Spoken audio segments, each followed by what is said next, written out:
Here we go. I have the two best guests, co-hosts, friends, fellas in the world. What say you, gentlemen? Welcome, everyone. Let's get to it. 2 minutes late. Oh, come on. Professional Fanatics already calling me out. I'm just giving you shit. I thought you would have been a little later than that, but you know, you're always on time until you're not on time. What's up, Mark? Kappa, how you doing? What a game, huh? What a fucking game. Ravens on primetime is must-watch TV because you know they're going to blow a game. They're going to blow a lead. It's just what they do. It's crazy. They don't give the ball to Derrick Henry ever. Fucking mind-blowing. Why has Harbaugh gotten so conservative in his old age? It's been sad to watch. This is a guy that used to put away games when it was 4th and 4 and he was on his own 40-yard line. They needed one first down and he would go for it. Lamar's the same way. It felt like he was the one telling him, like, let's go for it. And now, I mean, is it the Harbaugh brothers? Like they've got this curse where they have to give away games at the end. It's sad. Ben, how about big balls Dan Campbell there, just pulling a fucking big ball move, bro, like 3 times going for it. I know it was 4th and 2, but midfield, like he just does this shit all the time. He doesn't care. I mean, we saw it against the Bears. It's just Dan Campbell football. He's going for it. We know he's going for it. Even the announcer said Jared Goff's going to be asked about this in the press conference, and he's going to say, we knew we were going for it. We saw it coming. That's just Lions football nowadays. It's winning football because they've won 17 of their last 20 games. Now, that playoff loss to Washington was rough, and that loss to the Lions or the Packers was rough. But if you take those 2 games, they went 15 and 2 last year? So 17 of their last 21. Like, come on. Winning football. Well, I mean, they have made a statement that they are the team to beat in the NFC. I think they took that loss to Green Bay personally. I think Dan Campbell is here to show that he still owns the NFC North. Micah Parsons be damned, right? Matt LaFleur be damned. This team is as strong as they come. I mean, what's it going to take for them to get over the hump and actually get to a Super Bowl? I mean, I think we all agree last year, if they had stayed healthy, like it would have been a different story. But like they had gym teachers on defense, and their offensive line just kind of let them down. Not like it got hurt, it just let them down. So their defense looks good. I mean, when do you see Lamar get sacked 6 times today? When? Never. Pretty rarely. He was making some bad decisions, pulling the ball down a little too early in spots, not seeing lanes. So I think they had him rattled. I mean, Aiden Hutchinson completely changes that defense, right? That whole scheme changed last year when he went out. Yeah, and I mean, not to mention all the other guys that went out with him. I mean, you saw tonight a full force Detroit defense, and I think it looks good. Yeah, it's awesome. I mean, as a Bears fan, I think our season, like with what's going on up in Green Bay, with the Vikings defense looking elite again, and Carson Wentz being an upgraded quarterback over JJ McCarthy, like we're screwed anyway. So like, let's just root for the Lions because that's a team that needs to win. That city needs to win. They've earned it. They've literally done every stepping stone, which is what you want to do, right? You make the playoffs. You go from worst team in the league, make the playoffs, and have a bye and lose. And then now this should be the year. We'll see if Ben Johnson. It doesn't seem to affect him. That play to Gibbs, that game-winning touchdown, the one that took the lead for him. That was a Ben Johnson call, right? You think that was left to do it without him from last year's playbook? Yeah, it was a great play, man. Like when they highlighted how Goff threw the ball to him, so it was like easy for him to pitch it. Genius stuff, man. That's next level coaching, and that's what the Lions are about right now. Wait, which one are you talking about? Are you talking about the pitch from Amon-Ra to give? Yeah, but the pitch back. The pitch, but it was how Goff pitched it to Amon-Ra was like up and down opposed to the normal way. So he caught it and it was able to pitch it. Just good stuff. Yeah, definitely. I mean, I think we're all pretty happy that we got a really high-scoring game and a lot of relevant fantasy factors in tonight's game. Yeah. All right, I'm going to hit him with the intro, and we'll get into the show.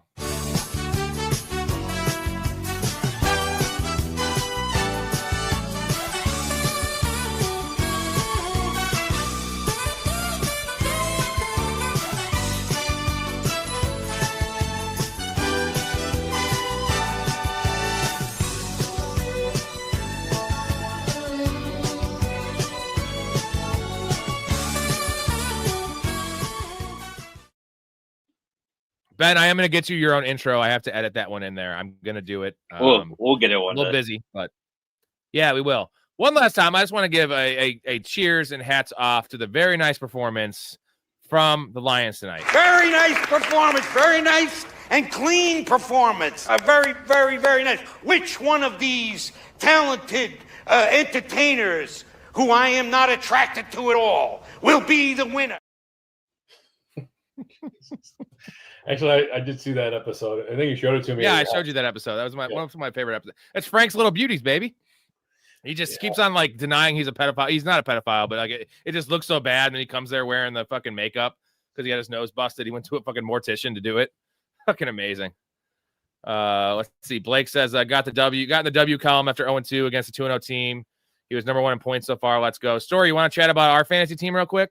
Oh yeah, let me pull it up because I'm really very, very bitter about this. Let's see. We are number 1 in points. We're by far number 1 in points in the league. We scored the second most amount of points in the league by 40, and we lost this week. So our matchup, we ended up we lost pretty handily though. We lost 185 to 160.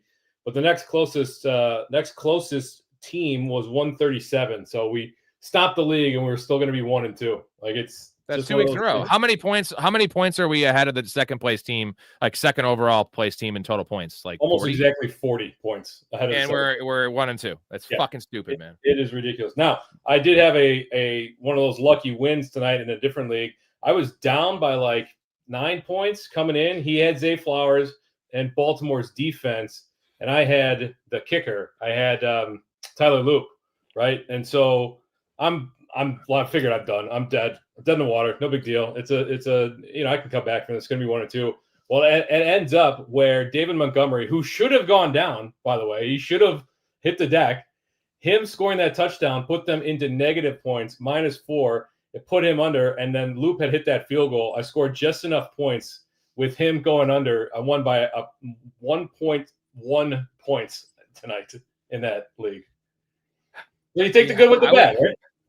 I was against Montgomery in like 6 fucking leagues, man. And I will say this though, my $500 league, I ended up winning by 1.2, and he had Montgomery, Zay Flowers, and then Bates. And that last drive, he needed 1 catch from Zay, even the 2-point conversion too, because I knew if they scored, they're going to go for 2, because that's the play, right? Like that's the mathematical play. And they even threw it to him. And I won 2 different leagues by 1 point, but it was a bad week in fantasy. I salvaged I went like 10-15, which is not. I mean, I went against Washington's defense everywhere, and then to cap it off, it's like, oh, here's 6 Montgomerys going against you, and Montgomery's breaking 70-yard runs. And I will say this: Montgomery is slow because we all know this, but like anyone else is scoring that, right? Like that was like Danny Dimes level. He got caught from like 14 yards behind. Yeah, it was crazy. I was in the kitchen, and they were on like the 10-yard line, and I came back, and they're on the other 10-yard line. I had no idea what happened. I'm like, oh, Gibbs must have broken off a long one and just got tracked down. And I couldn't believe I saw the box score. I'm like, David Montgomery had a 72-yard run. I did not have that on my bingo card this week. How slow is Montgomery, Ben? I mean, we saw it in Chicago, so we're not really too surprised seeing it in Detroit. But I mean, when you have a guy like Gibbs running as fast as he can, it's hard to then switch to Montgomery. All right, this is the last clip I'm gonna play for a while because I have to play this. I put it in specifically for like a slow player, and we saw it tonight. It's one of my favorite Chris Farley clips ever. Tell me, officer, do you have any idea how fast you were going? Well, I got a 426 Hemi in her. I can get her up to as good as 155.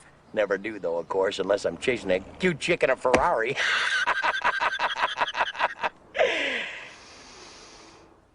I guess I was going about 65, tops. 7 miles an hour. And normally when I stop people, they pull under the shoulder.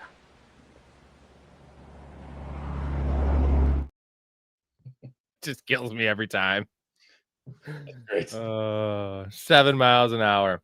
All right, so let's get to our 2 big things here. We're all going to have one, so it's going to be 3 big things, but I don't have a graphic for that. So 2 big things.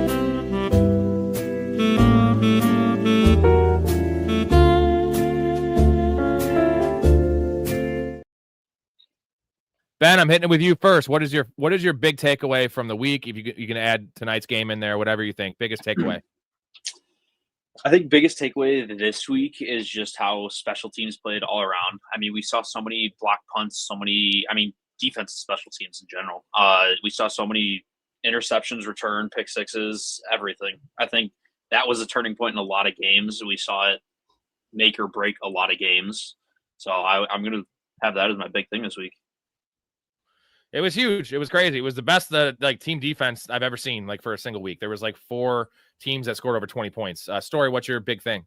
Yeah, my big thing was we skated around it for most of preseason and weeks 1 and 2 outside of Joe Burrow, but it was injuries. This is a very good reminder that you cannot rest on your laurels when it comes to fantasy football. We lost Tyrone Tracy, who I'm sure some people were starting. Najee Harris was in there. We're down 4, 5 starting quarterbacks by week 4 now. CeeDee Lamb, CeeDee Lamb's a big one, and the news came out today. He's looking at 3 to 4 weeks. They're hoping to not put him on IR. That's your best case scenario, is him not going on IR, but he's still missing 3 games, so you got to make plans without him. So just because you're 3-0 and you've got a really good team, injury bug can hit anybody anytime. You've got to be working on your depth. You've got to be scooping up.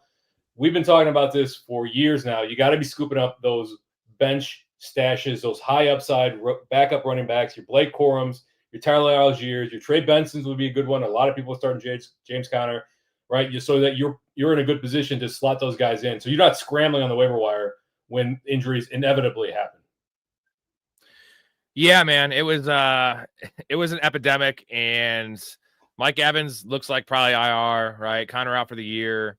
Lamb is worse than they said. He's probably IR or 3 or 4 weeks. They're always going to say less. Mine was kind of goes along with that from what happened, week 2 is the Bengals.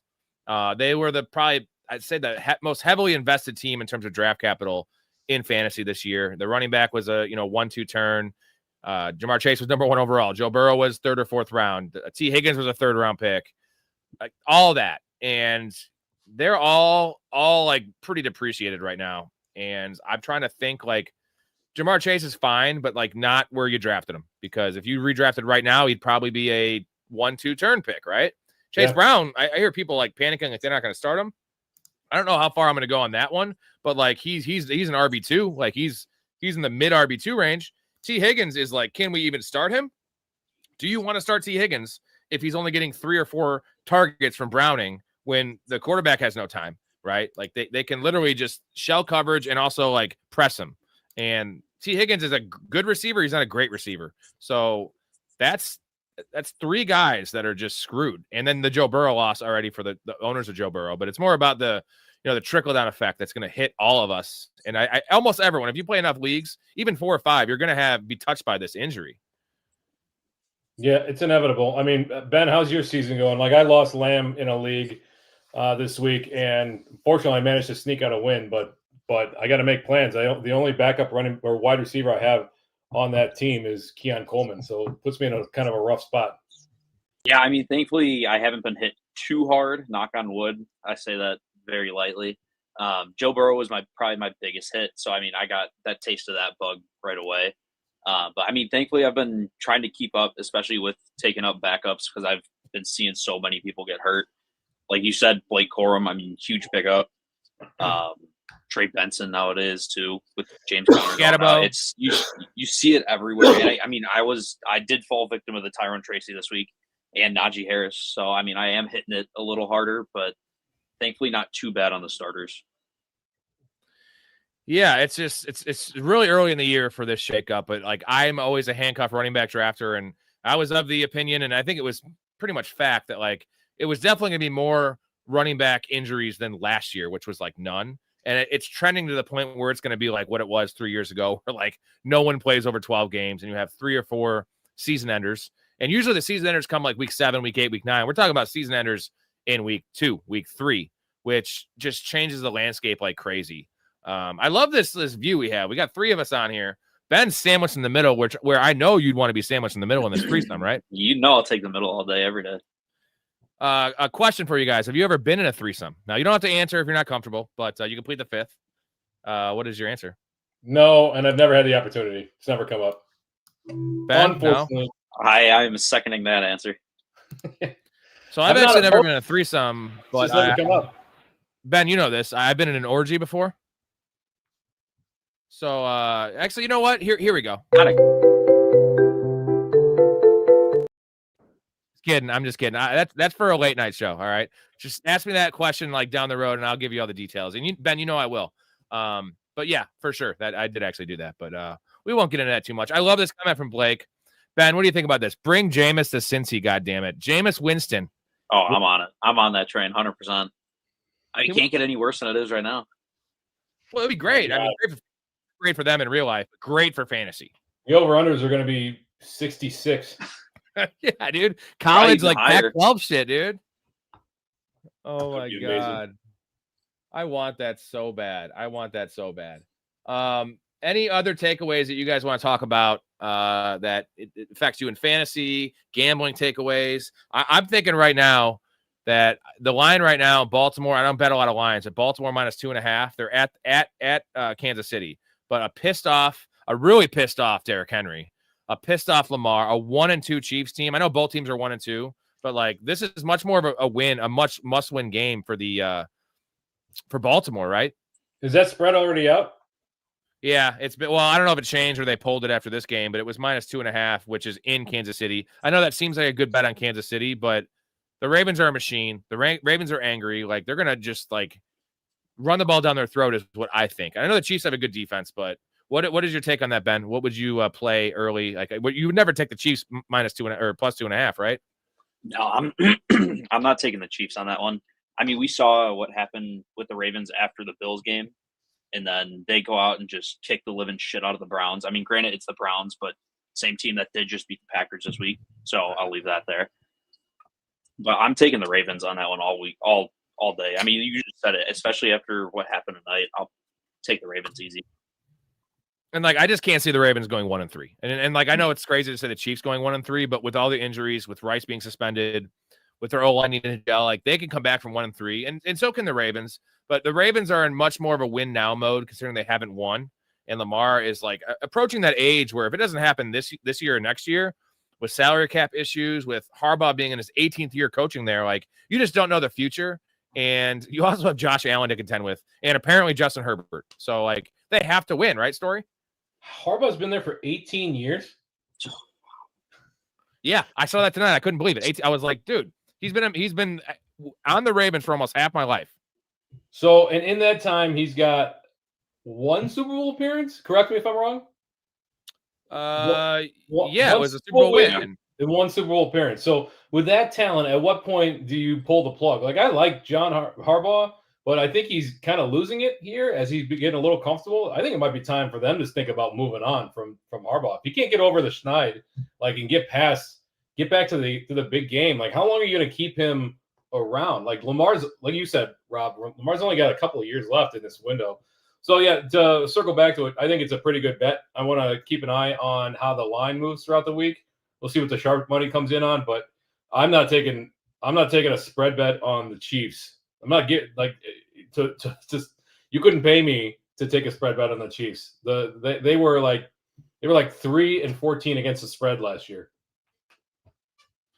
Ron says this game means nothing for the Ravens. Is he talking about the game against the Lions meant nothing, or is he talking about the Chiefs game? Because they have way high. I mean, like I said, they need to win. Like they need to win. They need to have at least a division to have some home games in the playoffs. The Chiefs are totally fine with going on the road. They're going through the motions. We saw it last year. Like they'll get in the playoffs most likely, but they've already won 3, right? Like they have a lot of stuff going on that team. The Ravens are healthy, man. They have no excuses right now.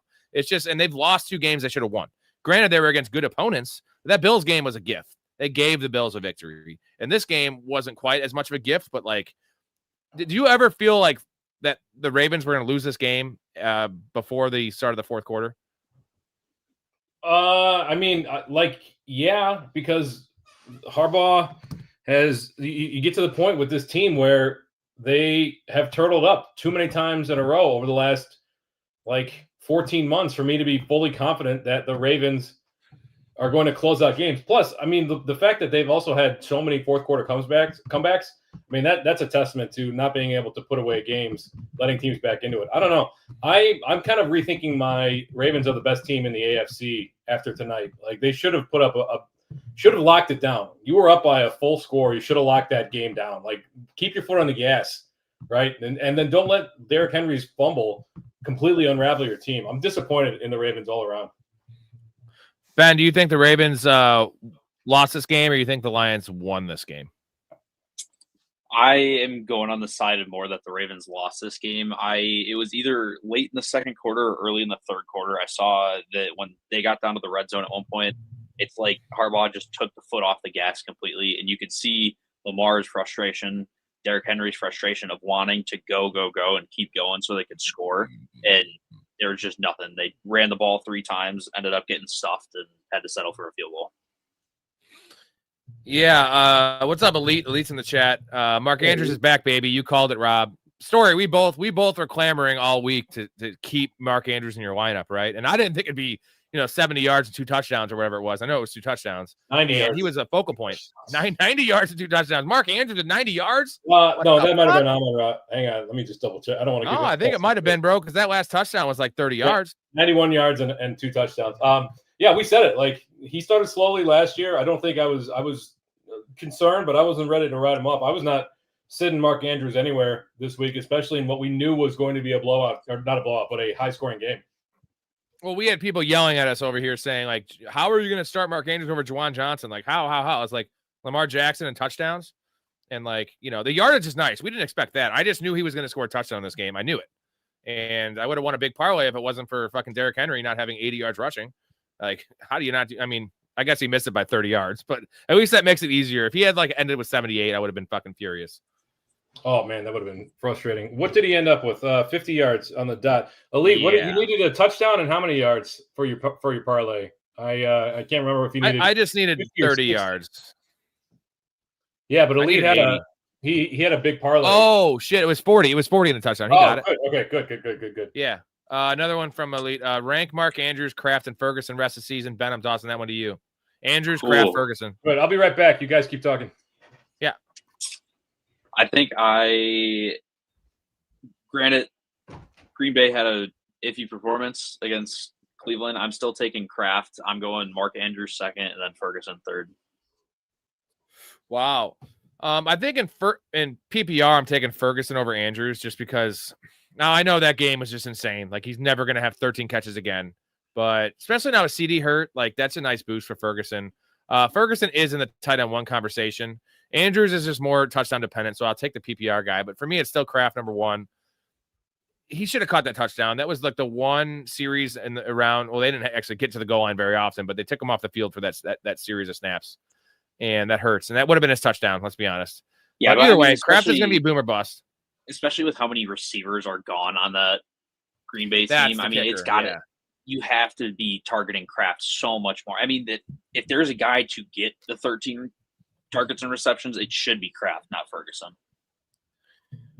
Right. Yeah. Like, Ferguson probably still going to have more volume this year, but like the touchdown equity Kraft has as like the number 1 red zone option besides Josh Jacobs in a team that's going to be there a lot. They have a good defense. Like, that works well for Tucker Kraft. More so than like a wide receiver, because those play actions that he has where he just leaks out and like scampers for 30 yards are going to happen a lot. Yeah, Lee, we were just talking about King Henry and just the whole Ravens team coming out pissed against Kansas City. So Astro saying is Murray, Hampton, Irving, Adams, Brown, Kraft, Flowers. He has Scatabo. Scatabo. I heard him say Scataboo on the telecast. Did you guys hear that? Yeah, Scataboo. I don't know why they were doing that. That's not how it's pronounced.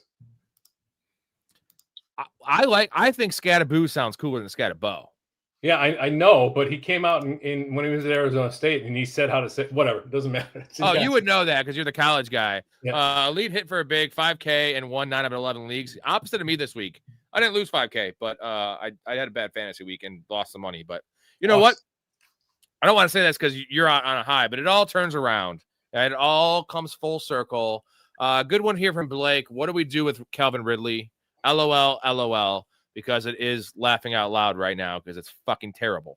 So what are we doing with Calvin Ridley right now, boys? Let's say it's a 12-team, like a Fantrax league we play, 12-team PPR, 3 receivers and a flex. You took him in the 6th/7th round. Ben, what are you doing with him? Probably not dropping him. I'll stash him on the bench, but you got to find a better option to start, especially with how bad this Tennessee offense has looked. Story. Let's say you have Cedric Tillman and Troy Franklin and Or let's say you could pick up a Trey Tucker, which I wouldn't do, but let's say those are your options. Are you starting any of them? Which ones over Calvin Ridley this week? They have the Texans. What was the first one? Cedric Tillman, Troy Franklin, and Trey Tucker. Guys that are on... definitely not Trey Tucker, but yeah, that's a possibility. I kind of agree with Ben. I think you got to bench him and hold. You can't drop him because this team could click at any moment, and you're not going to be able to get anything for him in trade value. So I would look to see if there are better options available. At this point, as much as it sucks, I would probably start Keon Coleman over him. I know that's not ideal. Obviously guys like Chris Olave over him, who's a target monster. I'm trying to see if there's anybody. Jacoby Myers probably over him. Trying to see if there's anybody else that's like available. Who on the wire would be a good option that you could pick up? I'm saying I think a lot of people are going to try to go Trey Tucker this week after 3 touchdowns and be like, that makes a lot of sense because he scored more in one game than Ridley scored all year. Here's a good one. What about Romeo Dobbs? Or even better, Matthew Golden? I think I'd still go Ridley, man. I think I'd still go Ridley. He's playing all the snaps. Cam Ward, I mean, I keep on saying it every week, but eventually it's got to come true, and maybe I'll be saying it next year on next year's pods. He's got to get better. Cam Ward has to get better. Ben, when do you think the learning curve is gonna increase for Cam Ward? I don't know. The more you keep saying about Cam Ward, the more I'm getting flashbacks of our conversations about Anthony Richardson for the last 3 years. Yeah, right. So, well, he's not Anthony Richardson though. Let's not go that far.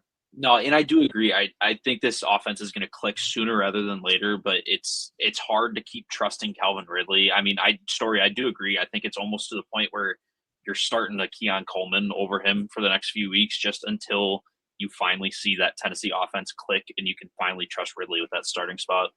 Yeah, 2 more guys. Luther Burden, who came on this week, and then Alec Ayamanour, same team. Luther Burden doesn't play enough snaps, and like that, the offense isn't going to be that efficient every week. I'm not going to go same team. Like I love Ayamanour, dude, but like I just think that'd be stupid when Ridley comes out and has 7 for 90 and a tutty, and Ayamanour has 2 for 50. You know. I'm just saying that's probably not going to happen, but Alex has a good one here. He's got Scat and Benson on the bench. Let's give him a round of applause because that's what's up. I don't have a lot of teams with both of them, but like you almost have too much wealth because he says he also has Henry, Swift, and Warren. What I would tell you right now, and let me know if you guys agree with this, you trade Warren right now. That's the guy to trade. I would trade Swift right now. But Swift's value, like Warren's value is pretty high, right, Ben? Honestly, they're both probably at the peak of their value right now. Yeah, I mean, I think Warren is probably going to stay pretty steady. I don't see Caleb Johnson being a thing this year at this point, and I think Swift is going to only lose value in the coming weeks. Okay, I just think you can get more for Warren right now. Maybe you say it's even because Swift has the name value and like the RB1 title where Warren does have it, but a lot of people think Gainwell's a thing. Hey, Crydog's in the chat. Bob Kreider. I'm down Lamb, Fields, and Worthy. That is not ideal. The Lamb one hurts because it looked like he was the wide receiver 1, right? Like Dave made a good point in the pod that like the difference between Lamb and all the other guys at the top right now was Lamb had the best quarterback compared to Neighbors. Maybe you could say Puka would be up there, but like all the other guys have questionable quarterbacks, and Lamb has whatever if you hate Dak or whatever, screw that. Dak is an elite. He's a kingmaker for wide receivers in fantasy. And now you're missing CeeDee Lamb for the foreseeable future. And then Worthy, even if he comes back, like, Ben, what do you expect from Worthy if he comes back? Let's say next week. Like, what do you expect his snap share to be? You think he's going to be what you bought into at the beginning of the year? No, he's not going to be anywhere near, I don't think, what people were buying into him at the beginning of the year. I mean, you might see flashes here and there, but I think his snap share is going to be way down at the start when he comes back. He's going to be really heavily just kind of weighing on that injury and hoping it doesn't have any lingering effects. It's not hurting him any further. And then once he finally is back to full health, I think you might see that, but you're not going to see that for a few more weeks after he starts playing. Story, what did your take on that one? I wasn't paying attention. I was looking to see who the. Nice. What do you expect from Worthy when he comes back? Let's just say he comes back next week. So you're going to have 4, 5, and 6 with him without Rashee Rice. I don't think they're going to rush him back. I think that he is going to take a little bit of time to get back up to game speed. But I think when he's back, he's going to be mostly back, and they need him. They desperately, desperately need him. If Tyquan Thornton is the one who's producing on this team, Worthy should step into a solid role. Now, that could be a very short-lived role with Rashee Rice coming back. In how many games now? 3 more games? After 3 more games? 3 more games, yeah, 3 more. 7. But he when Worthy comes back, he's immediately back into my lineups. That's for sure. The reason I was distracted is I was looking to see who the highest scoring wide receivers are now that we're done completely with week 3. And so it's Puka just edging out Amon-Ra St. Brown, and then it's Rome Odunze. Wow. And then it's Trey Tucker. You know what's interesting is right now the Chiefs are relying on 2, and New England has the worst wide receiver core, and last year definitely the worst, but in the league. And they're relying right now on 2 cast-off New England receivers, ex-first-round pick Tyquan Thornton and fucking washed-out Juju Smith-Schuster. Yeah.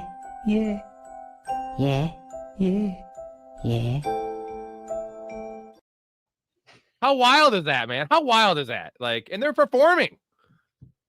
I mean,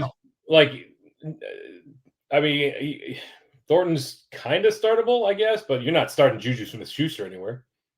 No, but Juju's actually outperformed Hollywood Brown since the Hollywood Brown week 1 breakout, which is just, it's a mess over there. Don't start any of them, right? Alex says, who should you start with Henry with that earlier comment? So he has Henry, Swift, Warren, Scat, and Benson. I think you're starting Scat, Benson, and Henry, right? That's my vote. Yeah, 100%. Maybe Warren. I'd probably rank it Henry, Benson, and then Scat/Warren, depending on your. I mean, Tyron Tracy's out, right? He's out, so you got at least a couple weeks of Scatterbo, and we all know Scatterbo ain't giving up that job, bro. They need something to be excited about in New York, outside of Malik Neighbors, and if Jackson Dart isn't playing till week 8, Scatterbo is at least like a reason to watch the games, right? Like the backflip, dude. Did you see the backflip when he scored the touchdown? Like. Yeah, I mean, he's a little chode. Chodes don't do backflips. I'm bummed for Tyron Tracy because he was running well last night before the injury too. So it's a bummer. He was. I would be off of Warren next week unless you need to start him. Like I need to start him, but I'm off of him for the most part. You got the Vikings defense. Now they are at home, but you could have a game script where Warren really doesn't get a ton of work, and that could be a problem. So yeah, I would go with Benson, Scatterbo, and King Henry. Real quick, just one word answer on this one. Amon-Ra or Puka rest of the season? Ben? I'm probably taking Amon-Ra. Sorry? Amon-Ra. I guess it's 3 words technically, but Yeah. No, Amon-Ra's 2, and then Amon-Ra St. Brown is 4, maybe. I don't know. That's weird. This isn't fucking this isn't school. Yeah. Either way, they're close. Yeah, I'm gonna probably take Puka.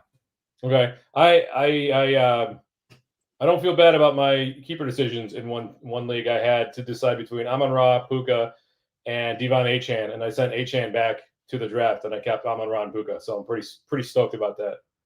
Yeah, no one wants a Dolphin. Should he trade ETN for BTJ straight up? I would do that right now. That's a depreciated asset. Yeah, I'd take that. I'd do that in a heartbeat. Mason or Hampton this week in the flex? Mason or Hampton in the flex? It's Mason, right? Even without matchups. Let's just, what do we think? Yeah, I'm still putting Mason in there. I'm probably gonna go Hampton in that. They get the hapless Giants next week. So good front 4. Good front 4, but Hampton gets out in space, like 60 yards receiving yesterday afternoon, whatever it was. So yeah, didn't really help me. I got a Puka or Hampton. I have a giant spider over here. I got to kill this fucking thing. So, or at least put a coffee mug on it. So, a Puka or Hampton. Answer that one. That one's tougher for me. Ben, what do you think? I'm probably going to lean Igbuka because of the Mike Evans injury. Yeah, my reason being would be because of that Mike Evans injury. If it weren't for that, I probably would be leaning a little bit more towards Hampton. But I think Igbuka takes that with that. Even with Chris Godwin coming back, I'm still taking Igbuka. Ditto. Who's the second highest waiver priority this week behind Trey Benson? And now I'll just say this. I play a lot of deep leagues, but like Trey Benson is on all of my teams. So if you're in a league with me, he's not going to be available. But let's say it's a shallower league. Who would you? Okay, let's just do this one. Is it Trey Benson or Scatterbo rest of the season? It's going to be Trey Benson, right? Because he has the season-long role. It's a good question. Like, I liked what I saw from Scatterbo last night, but he runs like he is going to get injured at any moment. But he's a bowling ball, so he's a dense man. I think it's probably like, okay, I've got the number one waiver priority, and both guys are there. I'm probably going to go with Benson, but I would not blame anybody if they want to go with Scatterbo. Benny? Yeah, I'm right there with you on that one. That is a tough decision. Only reason that I would lean Benson is because with Tyrone Tracy coming back, you don't know what, even if Scatterbo takes that one spot, there still is going to be share there. Trey Benson has that spot the rest of the year. True. We got Frankenstein in here. How you doing, buddy? Do you think I should get Trey Tucker or Calvin Austin? Thinking about dropping Judy. It'd probably be Tucker over Austin, but I think there's probably better, more consistent options. And I'd say tune into the waiver show tomorrow night. We're going to go through all these names. I'm just trying to think on the top of my head who's available for like a deeper league in this case for like a spot start, right? Anyone? I would prioritize Tucker over Calvin Austin, but let's not overrate 8 for 140 and 3 touchdowns is going to get you a nod on the waiver wire any week, but he only had 5 or 6 catches and 70 yards prior to that. So it's still a bad offense. The Pittsburgh Steelers look like a better offense for the most part, but anybody that can put up 145 yards or whatever it is probably going to get the nod over Calvin Austin, who's been around for a while. Cry Dog says Lamb is out. Lamb is out. Any interest in Turpin or Tolbert? Let's just say who do we want over? I know it's probably neither, but I would say Turpin over Tolbert, right? Because Turpin already had a role and he played some backfield snaps. The guy is versatile, gadget type, Percy Harvin player, but super fast. How do you guys rank this if you had to go for a shot to replace CeeDee Lamb or in a deep league? I'm probably taking Turpin over Tolbert just because, like you said, we've already seen Turpin kind of have a role in that offense. And I mean, granted, Dak does like to spread it around, but I'm still taking Turpin over Tolbert. Trying to see what they did. Turpin got a carry out of the backfield yesterday, so you got that 2 for 6. That's a nice little feather in his cap. Yeah, 3, and then Tolbert 3 for 24, but he got 6 targets. So if you're going at the targets, Tolbert's the guy. Turpin though has got the production. Seeing their game logs here, neither one has been on my radar. The rushing though, Turpin's gotten at least 1 rush attempt in all 3 games, so that's probably going to be the tiebreaker there for me. Plus, he's got a touchdown on the season. Again, there's better options than either of these guys, but Turpin would be get the nod. Are AJ Brown and Tyreek top 12 rest of the season? AJ Brown might be. Tyreek absolutely not. Any disagreements on that one, gentlemen? I think AJ Brown sure is. I don't know if I would put Tyreek in the top 24 rest of the season. Rank Saquon, Bijan, Gibbs rest of the season. Ooh. It's Bijan one. I bet I'll let you take that one. That's a good question. Yeah. Yeah, I'm probably putting Bijan 1. Ugh. I almost want to put Gibbs 2 over Saquon, but that's I probably will go Bijan, Gibbs, and then Saquon. Yeah, and full PPR, that's the way I was drafting it and the way most people were, Bijan, Gibbs, Saquon. So I think it stays the same. I do think that there's an opportunity here. Definitely if we have one more slow week of Saquon inefficient, not looking explosive, that we have a buy low on Saquon because he's still going to have the touchdown equity, man. And they can't run. Can they run 140 touch pushes this year? Can they? Will they? Yeah, maybe. I don't know. Are they trying to kill Jalen Hurts, or like they just maybe they think that they know he's not as good as we all know he's not as good, and they don't care because you look at any other team, dude. I know Jalen Hurts is a different animal. We all know he is, but no one else runs it. Like they would never run it with Jared Goff. They ran one sneak tonight, and this is like not a must-win game, but a big game. They'll never do it with Lamar. They'll never do it with Mahomes. Josh Allen will do it, but he's a monster. Like no one else does it, and like they do it like 10 times a game if they need to. It's fucking mind-blowing. It is not. I wonder how long the league is going to like let them continue to kind of fudge the rules a little bit. I don't think it was as egregious as people were calling for, but it's very clear, at least on one tush push yesterday, that they had lined up incorrectly and it wasn't called. Now, officials get things wrong all the time, but it wouldn't surprise me if the fervor online is such that they kind of change it up. I don't know. It's got like a 96% success rate, so why would you go against it? I guess. I mean, Sirianni's kind of an idiot, so it doesn't surprise me that he keeps putting his quarterback in danger. But it seems to work. Benny got one for you from Jacob. Benson, Pollard, Jauan Jennings, and T. Higgins. Pick 2 for this upcoming week. Let's call that PPR. Oh boy. I mean, Benson has to be in there, right? That's like for sure. Yeah, I'm taking Benson over Pollard no matter what. I probably am still taking T. Higgins just because it's T. Higgins, and it's not against the Vikings defense, so hopefully the Bengals can actually have some production. Story, do you agree? No, I'd probably go Jauan Jennings if he's back. He looked like he was slotted right back into that role. He didn't miss unlike most guys who miss a good chunk of training camp due to contract. He didn't miss anything coming in. So he looked like he was – it's going to be I think Pearsall did enough to solidify himself as the one there, but I think there's enough meat on the bone for Jennings. I'm going to go with the offense, I think. You fucking love Jauan Jennings, bro. Like, you love him. Like, you want Jauan Jennings in the middle of this fucking goddamn stream right now. I'm just trying to see what his injury what his injury status is, because I think he was close to playing, right? You know how Jeopardy, like they say they say the answer and then you have to do the question or whatever it is. It's like opposite. Like which player the answer is Jauan Jennings, and the question or whatever is who does Story want to have a threesome with in a double team? It's Jauan Jennings. The answer is this player on the San Francisco 49ers. Story wants to have a threesome with. Thank you for saying who is Jauan Jennings? Yeah, that's it. That's the one. Yeah. That's the one, man. When do we expect Kittle to return? As soon as he can. That would be week 6, correct? Week 6. Yeah, week 6. When's their bye week? You would know that, Rob. They have a week 12 bye, or 12. Or, it's 14 actually. I think it's 4. It's really late. It's 14. It's 14. Yep, it's definitely 14. Because in the guillotine league, I was going to take CMC, and like in a guillotine league, you don't want your guys to have late buys because that's when like there's no one left, and are competing against 3 teams or 4 teams opposed to a week 5 bye. I got to Bijan, and like week 5, you still have 11 teams in there.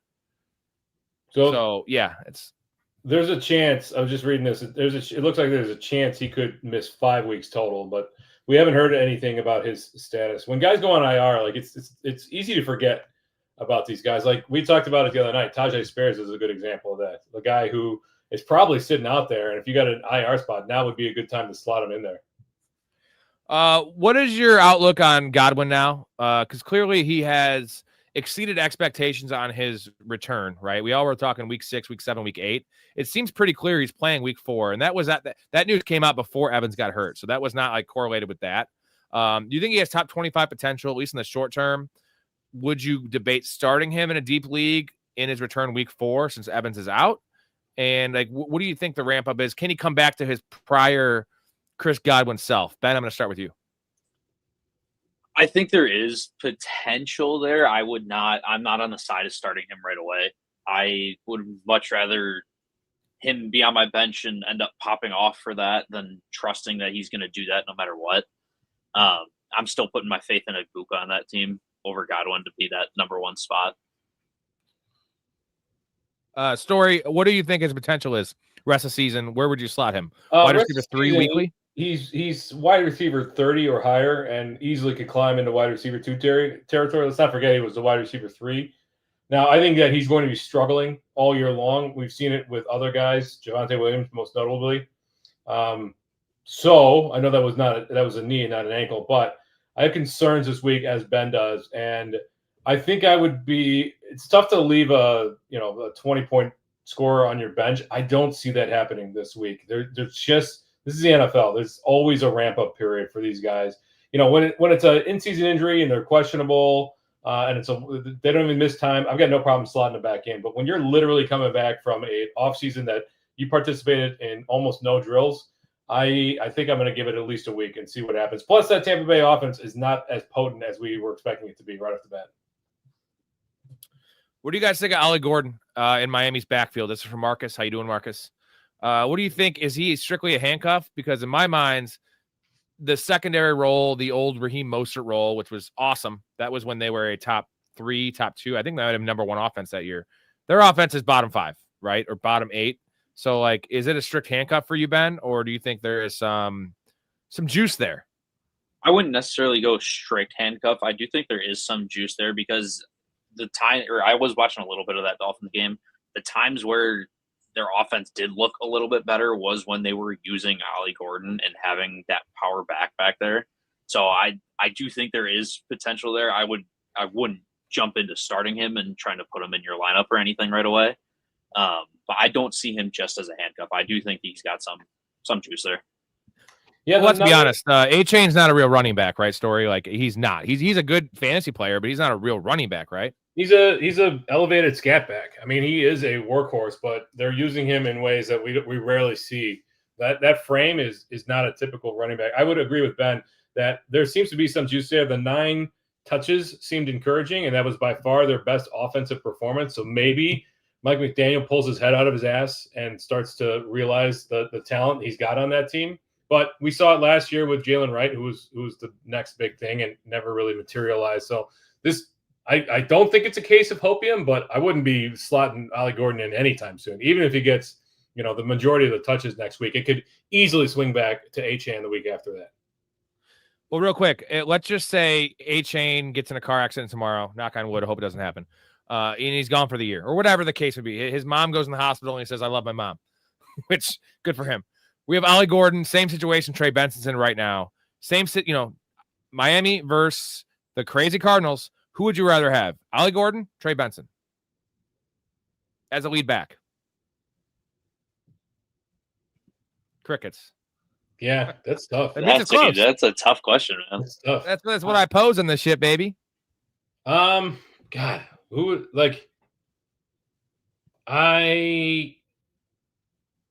they're both bad franchises with bad quarterbacks and bad offenses and bad head coaches and stupid offensive coordinators. But I would say that marginally the Cardinals are slightly less idiotic than the Dolphins. So I'd go with Trey Benson. Yeah, I would probably have to agree with that. I'd probably have to agree with that one. I mean, you failed to mention the real reason, right? Is that Trey Benson is not a rookie.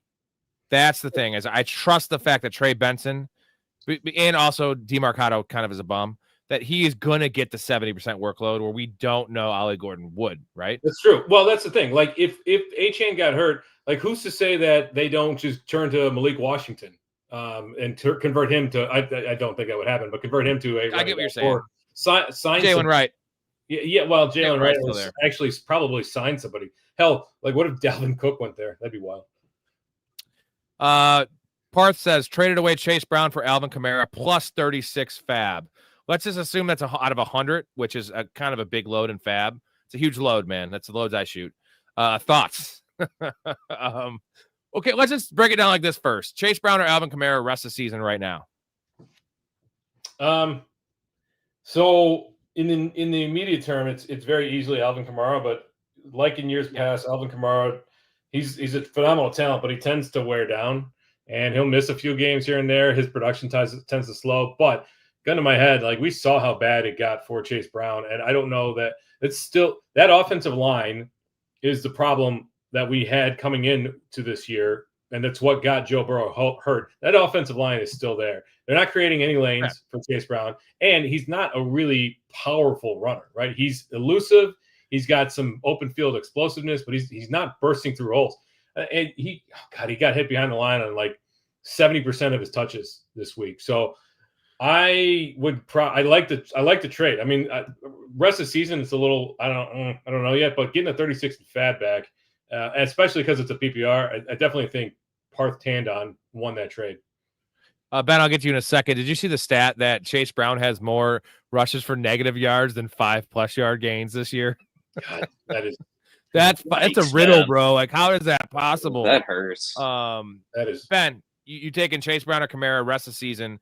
Now I know in the immediate next 3 weeks we're all taking Alvin Kamara. I get it, full PPR, but you had to factor in the fact that New Orleans is straight trash right now, and it's not so much that they're trash. He can't be a functional RB2 in this environment. It's that they're going to be like 1-12, and why in the hell would they be playing Alvin Kamara when they're tanking?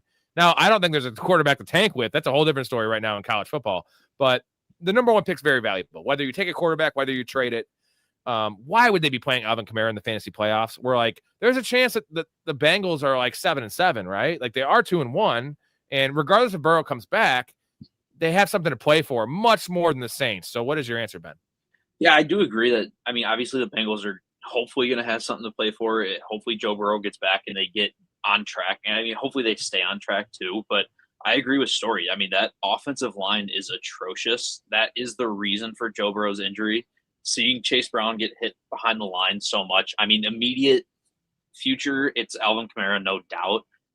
I do agree with Story, though, that rest of the season, I mean, you've seen it in years prior where Alvin Kamara kind of just slowly trends down, and then there's just less production out of him, where, like you're saying, in that case, Chase Brown will have that longer end of the season kind of boost, hopefully playing for something with the Bengals. Hopefully he still has that production at the end of the year with Joe Burrow back. All right. Pick and ceiling while Lamb is out. Are we saying he's top 12? It's let's say it's a yes or no. Top 12, yes or no. Let's make it top 15. Is it a top 15? Ceiling when Lamb is out, top 15. No, top 20. Benny? I mean, I'd for sure go top 20. Top 15, I could possibly see it. I wouldn't lean too heavily on that, though. All right, 18-man league. Which side do you want in PPR? Bijan and Ricky P or Bucky, Tet, and Jauan Johnson? Side getting Bucky don't have a tight end. So you're getting Jauan Johnson for your tight end. Bucky and Tet. Let's just do Bucky and Tet versus Bijan and Ricky P as Jauan as like a tiebreaker. Which side do you like? Man, that's tough. Yeah, it's close. I think I like Bucky one. And Tet.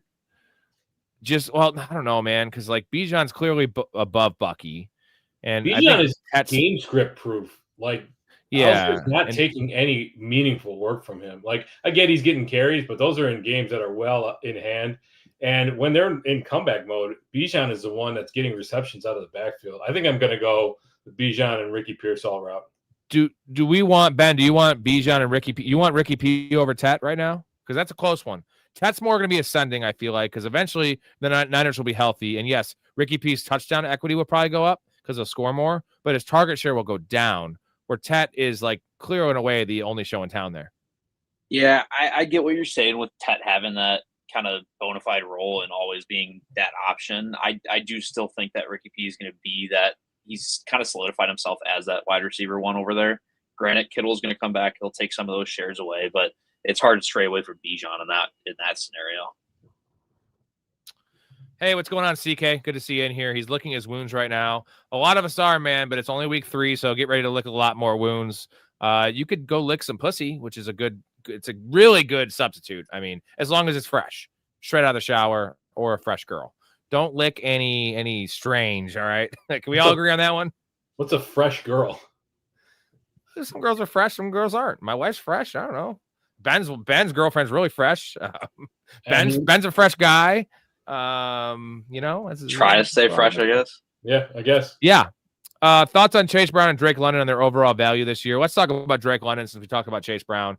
Are you panicked on Drake London? What's your panic on Drake London? I'm 5 now. Like, it's starting to get a little concerning, right? The Michael Penix. Hell, I think that Kirk Cousins looked better than Michael Penix last week, and that's bad. That's saying a lot.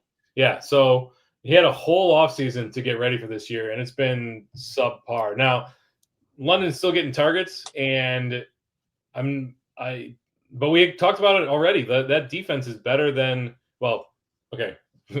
I guess the offensive juggernaut that is the Carolina Panthers showed him what's what, but I don't know. I'm mildly worried about Drake London and the rest of the season outlook for him.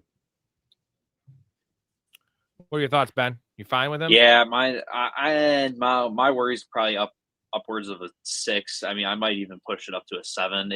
There was a lot of faith in that Drake London Michael Penix connection after the end of last year, kind of seeing those two connect a lot. This year, to be honest, I've seen a lot more of Michael Penix trying to force that Kyle Pitts connection rather than keep going with that Drake London one. So it's hard to not be worried about something like that. So I'm easily going with a 6 or a 7. I got to shout out Wally here. I feel you, bro. He was projected to win 180 to 110. CD gets hurt. Zay Flowers catches, 3 balls. Garrett Wilson was on his bench. Loses 148, 145 because his opponent had Montgomery. Oof. That's watching those Montgomery runs is just like a dagger to the dick. Not even the heart, because you could maybe survive a thing, or at least you die instantly. A dagger to the dick, you're hurting. You don't have a manhood anymore, and now you have to go on being 1-2. He says he's 1-2 now. So sorry about that, Wally. But tune into this show, and you're gonna keep Wilson in your lineup, right? I would not have told you to start Garrett Wilson over Zay Flowers. None of us here would. None of us saw that coming. That was wacky, wild stuff. Sucks though. That's Zay Flowers too, right? Like Zay Flowers part of well, we would have told him to start. Well, benching Garrett Wilson, but I don't know who else he had. But we all would have started this week Zay Flowers over Garrett Wilson still, right? Yeah. That's not a bad process. Man, we've seen it already this year with AJ Brown and Jamar Chase, and wide receivers, even the most consistent ones, are going to have bad games from time to time. So look at what's going on with Ladd McConkey right now. Would you rather have Zay Flowers or Ladd McConkey rest of the season? Probably still Ladd. I still think he's fine. He's gonna be more consistent than Zay, right? I know it's been inconsistent, but he will be more consistent. But I think they're gonna have bigger, or more. You're gonna have more blow-up games with Zay Flowers than you are with Ladd the rest of the season. We got Whip Hero. Yeah, Keenan Allen is a problem, and he will get hurt. Maybe. I'm not saying hopefully because I don't wish injuries on anyone. He will. Benny, Whip Heroes. Yeah, he will. Thank you. Whip Heroes in here. Jags defense has been pretty decent for fantasy. Do you believe in the Jags defense for fantasy purposes and real life purposes? Duval. Yeah,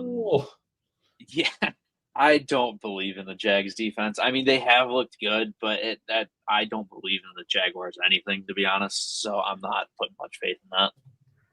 Bring back Urban Meyer. That's a joke. Last name McCullough. That's your guy story. We just talked about Chase Brown. He wants to know our thoughts on him being top 24 rest of the season in PPR. He's still top 24 for us. Yes or no? It's all yes, right? Yeah, right now. We'll see what that line looks like next week, but they've got to make changes. McCullough. It's a lot closer to 24 than 12, unfortunately. So yes, that is the thing though. You need to adjust expectations with Chase Brown. He's no longer a locked and loaded RB1. Right. What's going on, Mark? It's one of our new super fans. Appreciate you, bro. Now my face isn't on the thing because your comment's so long. Asshole. Just kidding.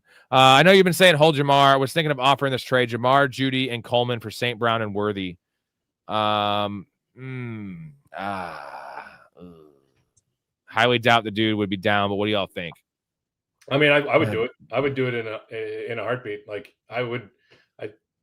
Worthy is an upgrade from Judy, certainly. It's probably St. Brown and Jamar and Worthy and Coleman. The rest of the season, I'd rather have St. Brown over Jamar Chase and Worthy Coleman. If I got Coleman off my roster, not having the temptation to start him, that's probably mentally good for my health.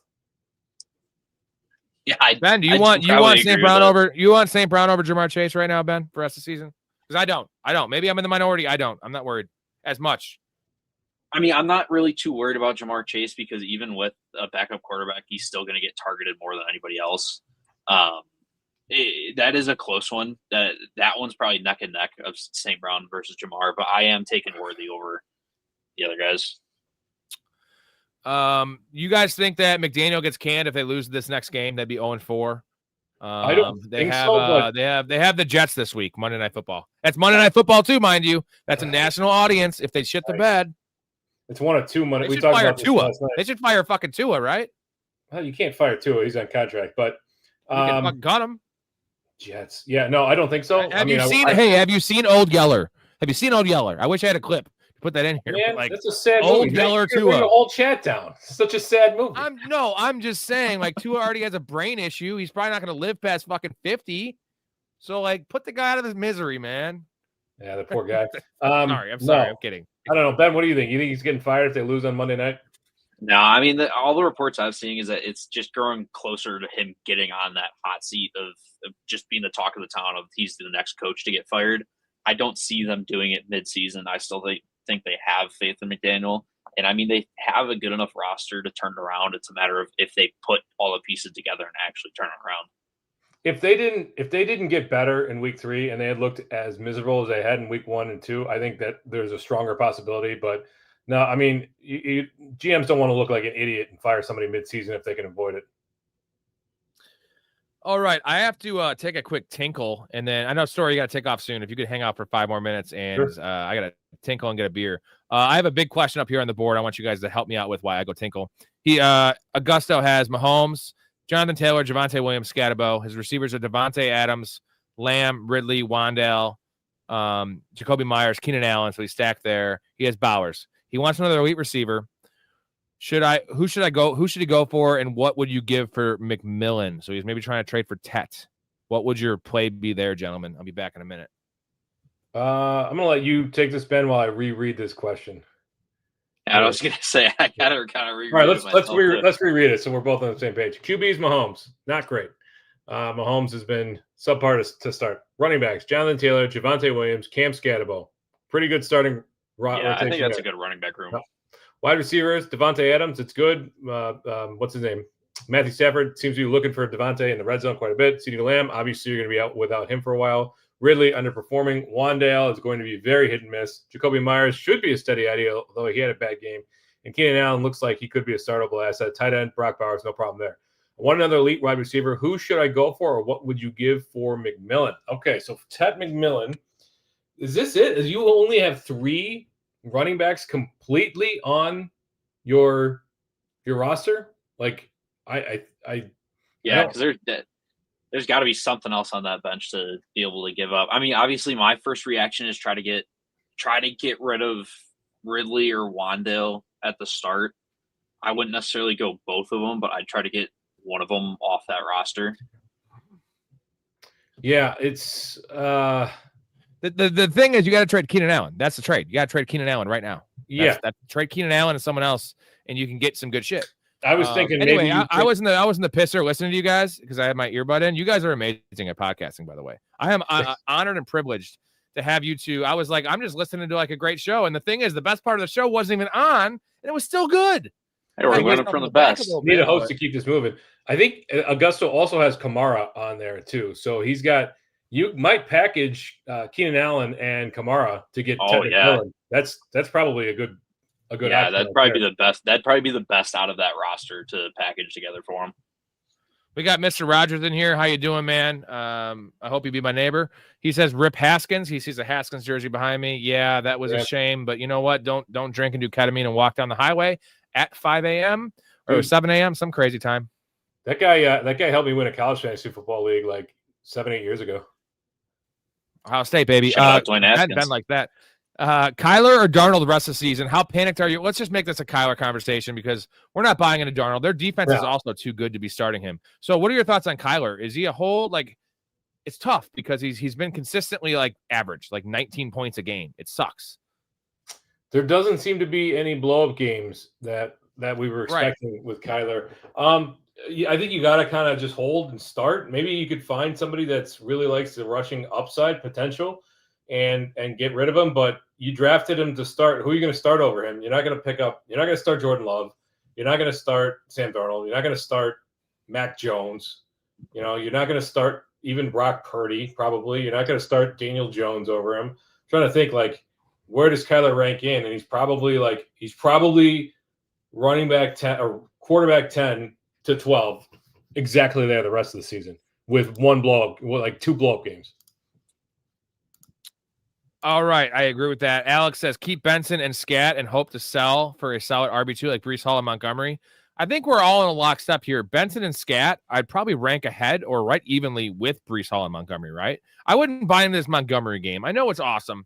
He's still the number 2 there. Like, it was a tough matchup, but good for you, Montgomery. We like Montgomery. I want Benson and Scat over Montgomery rest of the season, right? Definitely Benson because we have the season-long production. Benson, but, yeah. what do you guys think?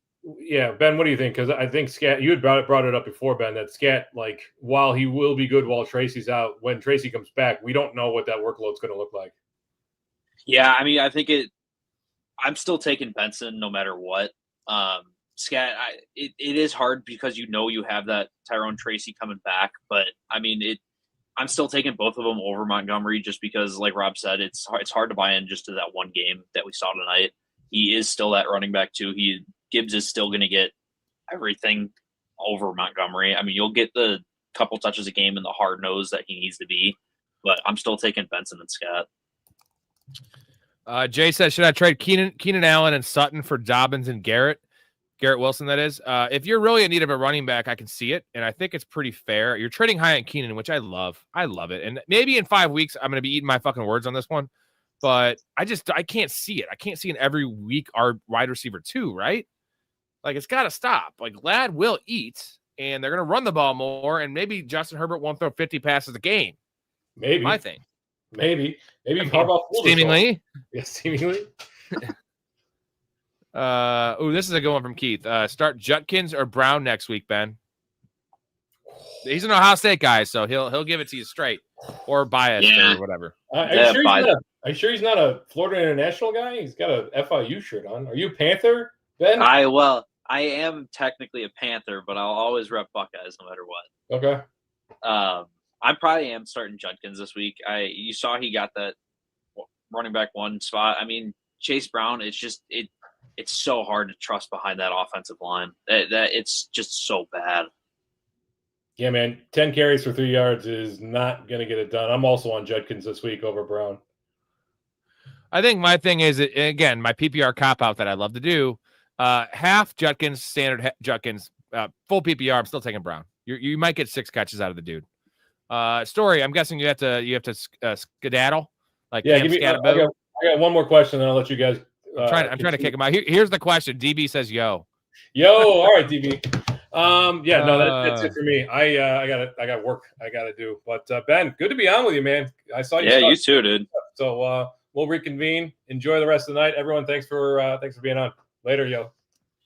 Yeah, he didn't do the whole like and subscribe thing. That dick. That's what you got to do. Hey, but it's better than the way Ben logged off his first pod. He panicked. Well, it's better than the way you logged off my first pod. I didn't log off. My computer died. All right. DB says, with me having CD, I picked up Jake Ferguson and dropped Buffalo D. Looking to put CD in IR. He's going to be on IR, probably in real life, and you can definitely put him there once he's rolled out. I let my pops get QJ, and I picked up – that's collusion. And I picked up Jake Ferguson because Cowboys defense sucks. Yeah, Ferguson's a boom right now, right, Ben? With him out. He was already boomed before, but it was – I mean, we saw how he got used with CD being out. I mean, 13 is just absolutely insane. I don't think he hits that number again, but his production is going way up. And with Pickens being iffy, you're going to see a lot more relying on Jake Ferguson. Yeah, CK, sorry we're a little behind in the chat. We're going to catch up now. With 3 people, it's just there's a lot to get through to each question because we want to give you the proper reasoning for what we're saying. I'm not going to say fucking yes or no, true or false. Right? Gay or straight. Like, there's a lot of lines that we, me and Ben especially, right? Like, gay or straight. Like, we teed a lot of lines. CK, I had Wilson on my bench and started London and Myers. Yeah, that hurts. London, I get. Myers, I would have started Wilson over Myers. CK, you watched the show. You should have known that. But I could see why you did it because Myers is a target hog. Unfortunately, Trey Tucker, I see why. Because think about it. Trey Tucker had 3 fucking touchdowns. And that could have easily gone to Myers. Whip Hero, Jags are 3 and 3 for 3 takeaways a game, 7 interceptions. I know their defense looks awesome. He was talking about the Jags defense.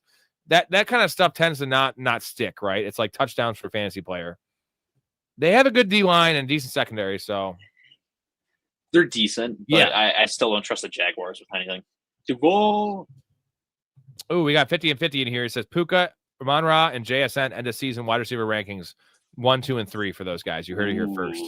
I'm going to hold you to that 50-50. In PPR, I actually like it because JSN's a monster. I do actually DB with the deep cut here. If Miami cuts Tua, they save $78 million in cap space, and they save a headache. And, a guy like – do you see a couple of the plays Lamar made when he's running back? Like, I think there was one to Bateman in, the first quarter where I was just thinking of like the Thursday night game when like Tua had to move off his spot. It was like automatic, like turnover, incompletion, like sack. It was like there was nothing good ever coming from it. And like Lamar just like so gracefully, like just makes big plays from nothing. And I know it's like hard to compare someone to Lamar, but it was that sideline throw to Bateman because I was thinking about the same thing because there was one where Tua had to roll out to his left, which you would think is his strong side. And he ended up just airmailing Jalen Waddle by like 10 feet high. Right. Yeah, it's inaccurate. It's noodle arm. 313 Kurt. What's going on, man? Hopefully you're still in here. Sorry, we're a little delayed in the chat. Lions best team of football week 1 was a fluke. I'm not going there, but I think they're the top 3 in the NFC, like hands down, right, Benny? Yeah, I do think they are. And at that point, I would put more the Green Bay Packers as a fluke than the Detroit Lions as a fluke. Ooh, this is an interesting one from Adrian Peterson. Fuck yeah, bro. Love the name. God, you know what? That reminds me. I got to put this in my notes right now. That might be the best name out there. One of my favorite clips in Family Guy is when they're saying like you're more angry than Adrian Peterson in an arboretum. Or no, I'm happier than Adrian Peterson in an arboretum, which is like all trees. And the cutaway is like Adrian, the kid being like, Daddy, what are these trees for? And he's like, oh, there's so many things I want to beat you with right now. Like, I love that clip. Hold on. AP Arboretum clip Family Guy. I always put these in my notes to try to just like, come up with new shit. I've put that clip in like the actual episodes a lot. Anyways, Dobbins McConkey for Garrett Wilson.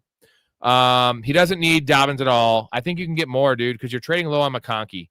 So I think Garrett Wilson and McConkey is kind of a wash, but unfortunately you're giving away a free Dobbins, which could be valuable for someone if this is a 12-team league. And he has CMC, Bucky, Breece Hall, Hampton, Scatterbo. You're stacked at running back. So I think you need to shoot higher, bro, because you're giving away a free Dobbins. Yeah. And like you're kind of washing like receiver. I don't think I like Garrett more than McConkey. It's close. If you're trying to go for like a 2-for-1, I'm definitely trying to aim higher than Garrett Wilson. I mean, granted, I love my Ohio State wide receivers, but especially with Justin Fields up in the air and that just play style of the New York Jets right now, I'd shoot higher than Garrett Wilson. Right, or try to pair one of like a Marion Hampton right now off that huge game and try to get like a stud, get a Nico Collins or Drake London or someone else, Justin Jefferson. You know what I mean? Get a bona fide wide receiver one. Yeah. Team money. I don't like this comment. I love you though. Got the comeback victory thanks to Montgomery and Goff tonight. If you were just watching earlier, I was against fucking Montgomery in 6 leagues, and I lost 4 of them because of that fucking asshole. I mean, I love David Montgomery, but like it was just rough. It was rough. But you know what? Congratulations to you. I'm not trying to poo-poo your victory because I don't want to poo-poo. I'm not a poo-pooer. Ben, I'm a very positive dude typically. I'm always happy. Don't do that around I'm not actually. I'm extremely depressed. But you don't see it. No, I have my days though. Everyone has their days. Well, I mean, look at the picture right above your shoulder. Which one is that? Right above your right shoulder. Michael Myers? There it is. Yeah. That's because I love Michael Mayer. No, I'm a big Halloween fan. The goat. Do we want to talk about Michael Mayer? He's out. No, we don't need to talk about him. Okay. Kyler and Mahomes rest of the season. It's Mahomes for me still because Kyler might be better the next 3 weeks, but when Mahomes gets his weapons back, they have a losing record. They're going to lose this week to Baltimore and be 1-3. Wheels up for Mahomes, baby. And he has actually the same rushing upside apparently that Kyler does this year. We got Brock in the chat. I'm in a 10-man. I have Genty, Cook, Hampton, Mason, and Judkins. Should I trade 2 of them to get a quarterback or maybe try to trade 2 of them for Bijan? I mean, maybe one of them for a quarterback or whoever your quarterback is and one of them for an upgrade. But I think the 2 for Bijan is what's up. I think Mason, and Judkins for Bijan. I'd probably do Mason and Hampton. Bless you. Mason and Hampton might be too much, man. Right? Like if you can get Bijan? Mason and Judkins, yeah. I mean, it's not, but if you could try to get, I have Judkins ranked lower though. So try to do Mason and Judkins. If he turns it down, say Mason and Hampton. If he turns that down, maybe Cook and Judkins. I wouldn't do Cook and Mason or Cook and Hampton though. No, I definitely would not do. I would not do any of the first 3 with Mason. Justin says, shout out to Zay Flowers for losing me my fantasy matchup. I mean, he lost a lot of people matchups because that was a stinker of stinkers. Hey, shout out to Zay Flowers for losing my parlays. On our show this last week, we were all like saying that, and that we whiffed on Zay Flowers. And I have, I think, 2 shares of Zay Flowers in 25 leagues. So it's like I'm right at cost, right? Like 1 and 2 is right there, right? 24 leagues are all 12 teamers. Like I'm right at cost. But I was a big Zay Flowers guy last year. And this is the worry with Zay Flowers is that he disappears. It's not because it's him. It's just the offense is weird. They didn't even run the ball that much today. So that's the worrying thing is that the game script was good. Everything lined up for a big Zay Flowers game. And we just didn't get it, man. Yeah, we just got not any production out of him. You saw him throwing to Bateman. Saw him throwing to Andrews, but there was just no looking for Zay Flowers tonight. What's going on, Josh? I've been starting May over Kyler. I would continue to do so because May's turnovers will go down. May is an ascending player. Kyler is just the same old Kyler, man. We all thought we were going to see a different Kyler Murray. All us Marvin Harrison Jr. drafters. Marvin's a whole different story. I don't even want to get into that fucking bum. Nope. But Jay says also got an offer for Hampton and Higgins for Keenan and Pollard. Do that in heartbeat. Yeah, I'd take that. Low on Higgins. Take that. Yeah. Hey, thank you. Mike loved that insight on Kyler. Judkins or Jacoby Myers. And that depends if you need a running back or not. I'd say they're pretty even right now. We got Jorge. I think it's Jorge or George. Either or. I'll call you George Jorge. Mason, Bucky, Gibbs, Kamara, week 4. Start 2, flex 1 running back. So you got to start 3, essentially. Yeah, basically. Who are we not starting here? We're not starting Kamara. Kamara is the one that's out. Yeah. Yeah, even with that, yeah, just because of how bad that Saints team is, man. I mean, granted, your 2 options are Olave and Kamara, but I'm still starting the other 3. What's up, Ryan? One of the all-stars in the Discord. And also, if you guys are not in the Discord, whoever's in here, it's in the link. Go to the description of this video. There's a link for it. Click on it. It should work. If it's not, you got to copy and paste it to your browser. Sorry to do homework for you guys. But it's pretty lively chat. Ryan's fucking hilarious. Most of the guys are. It's your typical fantasy football group chat with no rules, just right. He says, my team shit the bed this weekend. Barkley, Jacobs, Evans out. Debo ate too many cheeseburgers. Yeah, well, I have Debo. The only spot I have Debo is in a return league, and like he's getting kick returns, so he's fucking badass. So like I'm so happy I have him because he's getting 100 yards returns a game.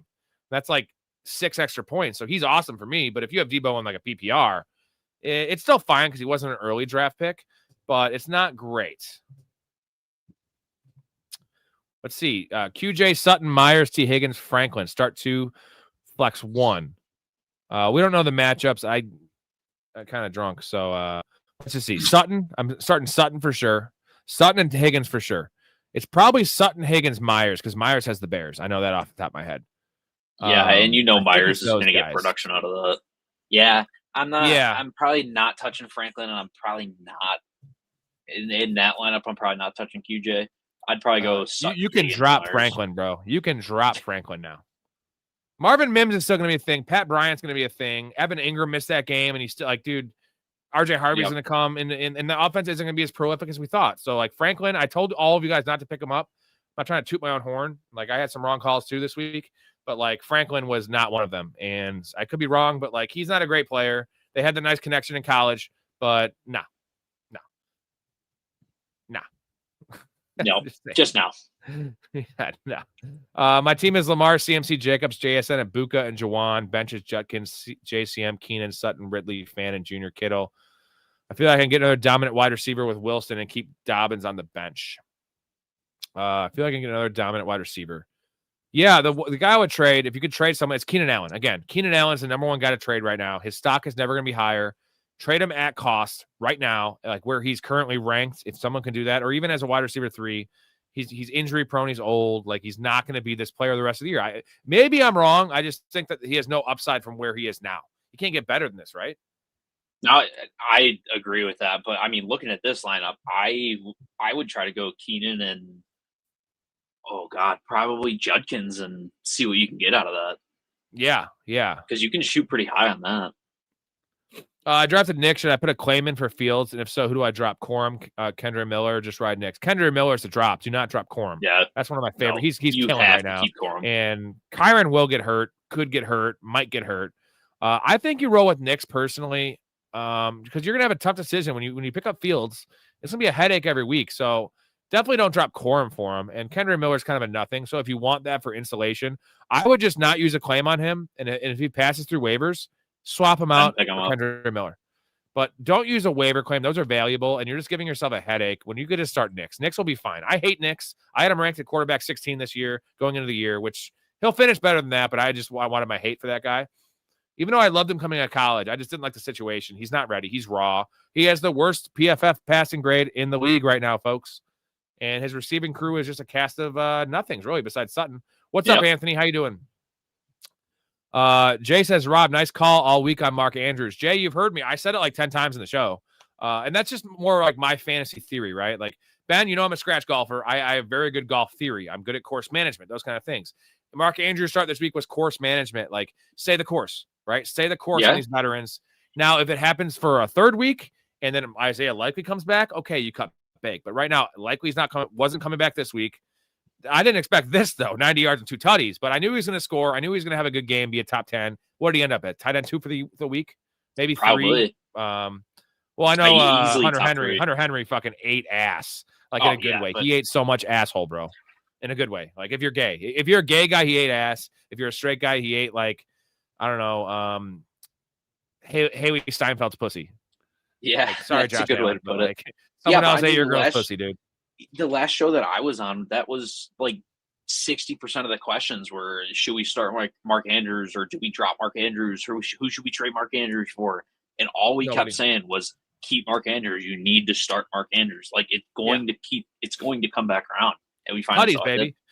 it. Anthony, you're my last resort. I got offered to trade Adams for Travis Hunter and T. Higgins. So you're getting Adams for Travis Hunter and T. Higgins? Man, that's so tough because not even because Travis Hunter. I still think there's upside there, but like, it's rough right now. And like, it's really rough. Yeah. And their secondary is banged up. He's playing a lot of defense. T. Higgins versus Adams. I think I'd lean Adams just based on the amount of end zone targets he's getting. And the offense looks like it's going to be hubbing, but T. Higgins is still like undervalued right now because he's had 2 stinkers and it looks like the sky is falling down in Cincinnati. It's not as bad as it showed. The Vikings, I said it all week. We all said it. The Vikings is the worst matchup for a young quarterback. They play those intermediate throws with their pass rush and their disguise blitzes, and everything's amazing in Minnesota. Flores is a genius, bro. So it's not going to be – T. Higgins is rough. I would probably hold one more week, man. Yeah, I do agree with that. Bo Nix or Daniel Jones week 4. I'm going Bo Nix, Jorge. Bo Nix. Yeah, I'm still not buying into the Daniel Jones thing. You saw a little fantasy regression last week. Like, eventually Daniel Jones is going to become a little bit of Daniel Jones again, right? He was Danny Dimes. Now he's Danny Dollar. He'll be Danny, what do they call it? Half dollar. Hey, Danny Half Dollar is still pretty good, but they have a good defense, bro. Jonathan Taylor, their defense is good. Like, it's tough, but I would probably still lean Bo Nix because they need to win. They're going to pull out all the stops. Browns top team in NFL just for beating the pack. Hey, man, that was a badass victory, and we'd like to see it. Nobody had that one, right? Yeah. No, I mean, as a Bears fan, I will say I don't want to hear – I mean, we could lose the next 14 games, and I don't want to hear shit from Packers fans because they lost to the Browns. This is a good one. Montgomery and Ted McMillan, and he gives Keenan Allen and Kamara. As much as I love trading Keenan Allen, I don't know. I'd much rather have Kamara. If it's a full PPR, I want Kamara over Montgomery. Yeah, I'm taking Ted over Keenan, but that's a wash. So that's literally like pick your yeah. Yeah, at that point, I'd almost would stick with Keenan. Oh, again, sorry, gentlemen. Like, we're a little behind in the chat. There's a lot of things going on here. So if you get to stick around, if you don't, I get that. Like, this culture, it's easy to get impatient, right? You can get shit DoorDash to your house, and you can get a prostitute sent to your room, whatever, all those cool things. I will be sent to your room if you want to set me up. I charge only 50 cents, so you got to pay for my gas. I usually pay to get sent up to the room. So yeah, that's awesome, right? Let's see, Bills D or Colts D week 4. I think it's Bills D. They've been bad. I think they're due. Yeah, I'm taking Bills D. They've been giving up a lot, and they're due for a big week of just stopping the ball and not giving up anything. Mouth South, how you doing, brother? What's up, Skip Payless? How you doing, man? We're gonna get to your question here. Sorry, we're a little behind. Like I said, would you trade Chase Brown for Josh Allen or hold off?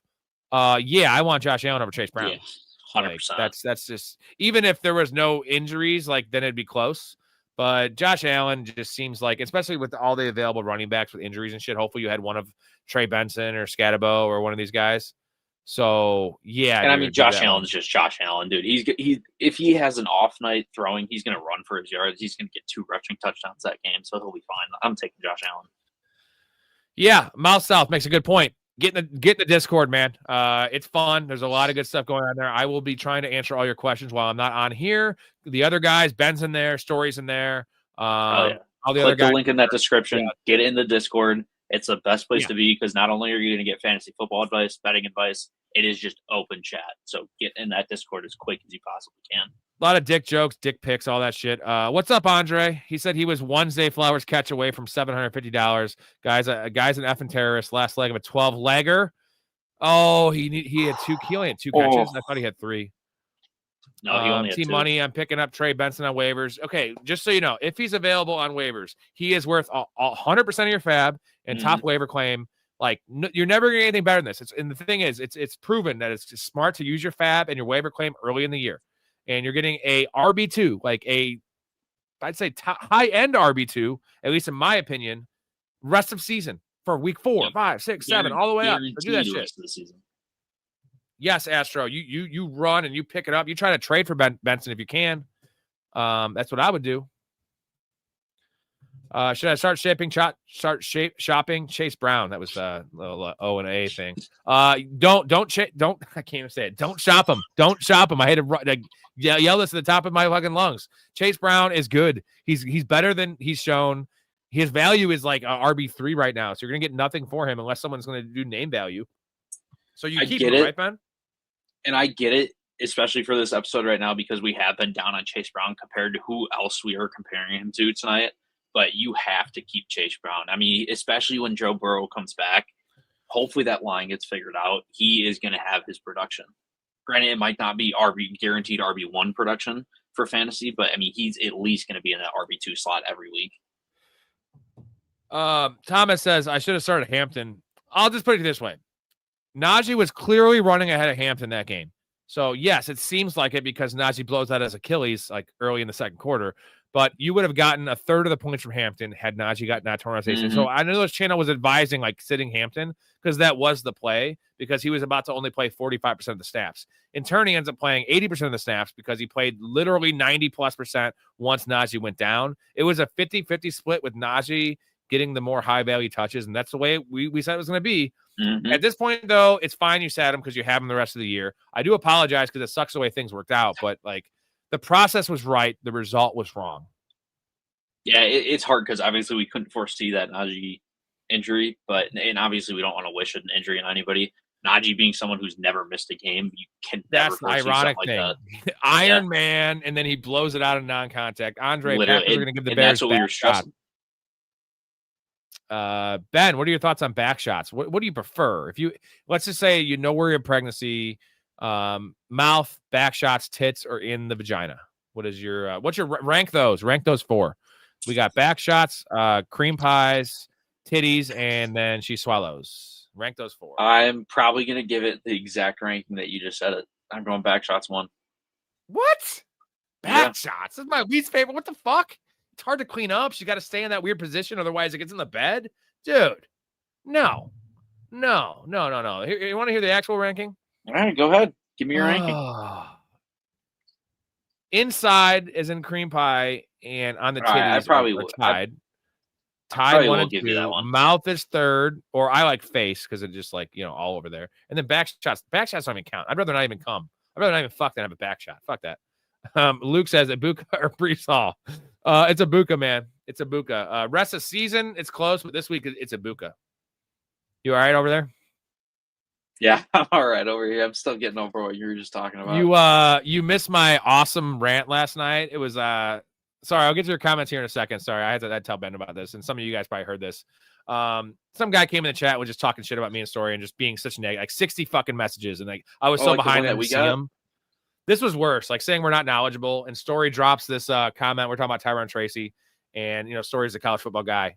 He's like, yeah, it's the same shoulder Tracy injured in college. Like, he knew it was the same shoulder and he had a shoulder injury in college, which I was not aware of. I don't know if you were. Nope. No one was, right? And like that was during this whole process, and people were just killing him in the chat, like my loyal, awesome fans. And we were talking about it after Story left with the guys, and just how hard it is to be an asshole. You have to try.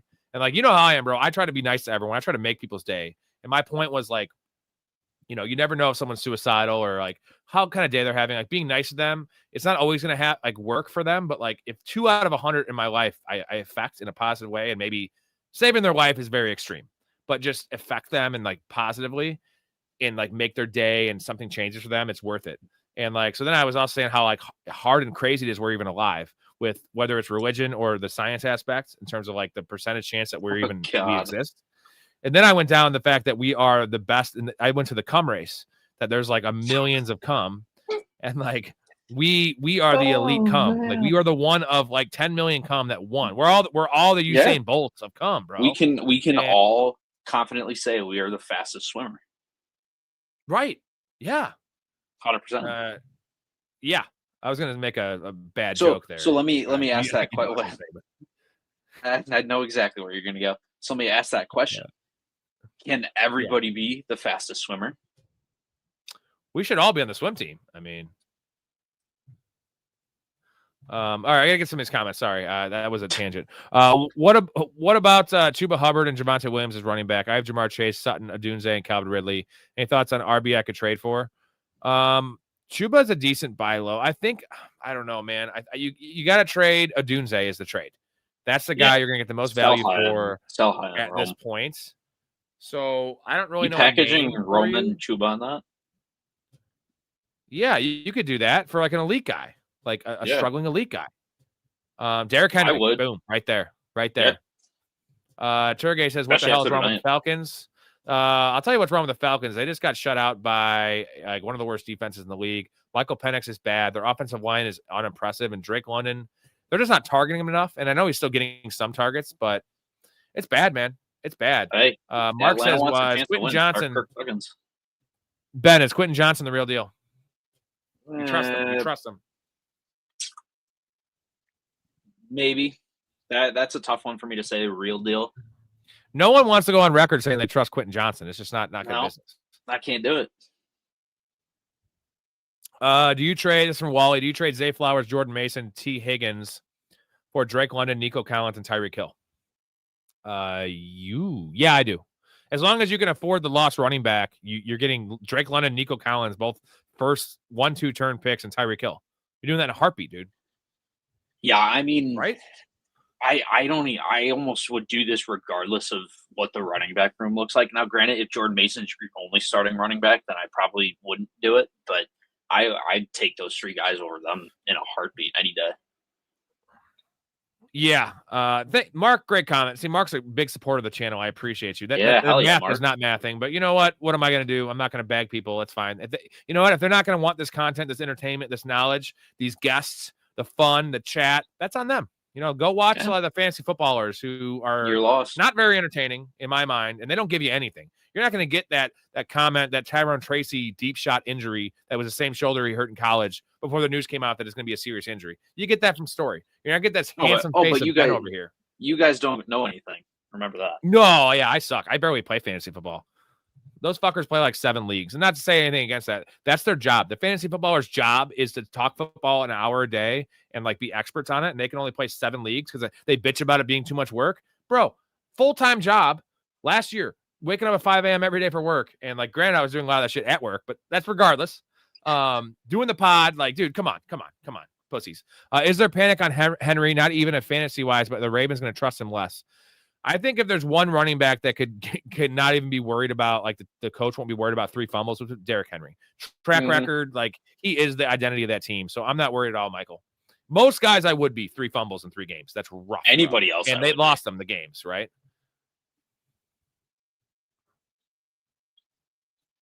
Hell yeah, DB. Another great comment from DB. It's a good call, man. We don't ask for anything. I mean, soon enough, I will be, baby. But at least for now, enjoy the ride, man. No ads, none of that shit. Hell yeah. I'll send my Venmo. Send me some money. I'm just kidding. Ooh, Jay says cream pie definitely first. We're pretty behind the chat. Mario says, what are some running backs, wide receivers people would be undervaluing right now, and I could trade for them? 2-1. Don't have much confidence in my team. P.S. Love the show. Thanks, Mario.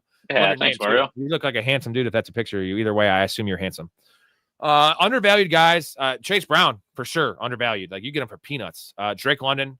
Nico, not quite as much because he had that big game. Marvin Harrison, I don't know if I want to endorse that one, but I'm just saying, like, undervalued. You definitely can sell low or buy low on him, but I'd probably avoid that one. T. Higgins, Brock Bowers undervalued right now. Trey McBride's still probably a little undervalued in terms of tight end. If you want to go out and Flowers get Kittle, is getting that conversation. Yeah, after it's national spotlight, right? That's the difference. Okay, Turgay says, I lost Najee. Who do I pick up for rest of the season to stash? Corum, Ollie Gordon, Sanders. Not Sanders. Blake Corum. Blake Corum. Yeah. 100%. Also drop Godwin for Jordan Addison. No, you're keeping Godwin. Godwin's coming back this week. And I want Godwin over Addison just because of what we've seen with the Vikings offense and how good that defense is. Right now, the Bucs cannot run the ball. Their offensive line is trash, and Godwin's going to be an extension of that run game. And they're going to probably move. I'm guessing they're going to move Puka out to X in the near future. Yeah, I can do that. And he's going to be running more downfield routes. We saw it after Mike Evans went down. He had 2 or 3 deep targets. So you're going to have Godwin kind of going back to his normal role for the foreseeable future. And then if Godwin starts popping off, you trade Godwin, right? After like 3 or 4 weeks, if he looks good because of name. 50 says, you all need Jesus. You're not saying that about us, are you, 50? I mean, those comments we were saying, we probably do need Jesus. Yeah. Big time. Yeah. Need to respond by the 24th. Hold Godwin for sure and Blake Corum. Bryce said I started at Marvin Harrison over Zay Flowers this week. Ended up being good though, right? That's crazy. Probably worked out. Only issue is Henry is my RB1 and I have to rotate Benson and Jalen Warren to flex. You're fine. It's Benson though. You have Benson every week and Warren's a nice little depth piece for you. Yeah, obviously not take a Warren this week, but I mean, it's an option to always have that flip flop. DB, I did watch that. It was pretty entertaining, man. Last night when I was hammered. Team Money says I only have Travis Hunter as my backup wide receiver. I can't trust that. Yeah, you really can't. Yeah, you really can't. I think better days ahead for Travis Hunter. They drafted him for they didn't draft him to play corner, and like they are playing him at corner. It's just weird situation down in Duval. Mark says, love the fantasy footballers slandered every show. It's so funny. Hey, I'll just say I love the footballers back in the day. I did like them. I think I've grown as a fantasy player and like my knowledge and like just how many leagues I play, how much I gamble for 10 straight years. Like I'm not saying I'm better than the fantasy footballers, but I'm better than fantasy footballers. This show is better than the fantasy footballers. Like it's just always, it's cool. If you want to hear just inside jokes about their fucking fantasy league they're in, like, dude, I'm in fantasy leagues with all these dudes that are on the show, but like we don't talk about it very much. Like I could make a whole show of that. Who wants to watch that? No one cares about your fantasy team, bro. I care about your guys' fantasy team, bro. It's a difference. They read like 3 emails and whatever. I hate ripping on them. There's much worse shows than the fantasy footballers. I'm just thinking they're the most like commercial right now. And I wish I was on the fantasy footballers. They would never let me on it. Let's be honest, bro. Like, although I think I'm funnier than all of them. Hey, it's okay. Everyone has to have a dream. Yeah, I'd be more of a fantasy pros guy, I feel like. Yeah, I do agree with that. Right? Maybe one day. Or my channel can just hit. It's about to hit, by the way, boys. So you guys are all on the ground floor. Now, Benny's been on the ground floor since day one. I was on the ground floor before there was a ground floor. Yeah, because I mentioned it. You're like, you got to do it. Damn straight. My running backs are JT, Kenneth Walker, hoping to get Benson on waivers. You got to get him. Give anything you can. If someone gets him on waivers, make a trade for him, dude. Thoughts on BTJ from Landon? What are your thoughts on He's a buy low. That's another buy low, man. He's getting so many targets. He's playing like a pussy. Let's be honest. He's fucking alligator arming those fucking throws. He's not hustling that much, but like it's gonna get better for Brian Thomas. And if Travis Hunter can actually show up a little bit, it's gonna help him out. It's gonna help him out. Yeah, because the entire defensive focus is on Brian Thomas right now. It's an interesting one from Mark. So I don't know if you read that Khalil Herbert got signed by the Hawks, but then they came out with a report that Charbonnet practiced in full today. So I think that's just a straight depth piece. And maybe it's the fact that they know currently Charbonnet is kind of banged up and Kenneth Walker is very tiny frail, dancer, right? Yeah, but he's very frail. Yeah. I got to play it. Kenneth Walker is a tiny dancer.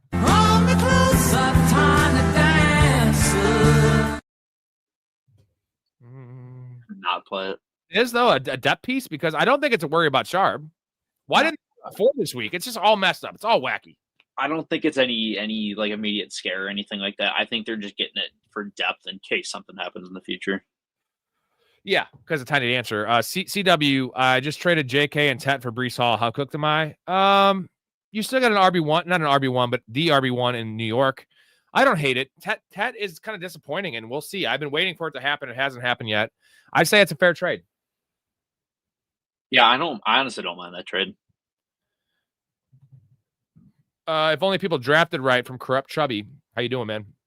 Should have drafted Benson if you drafted J.A.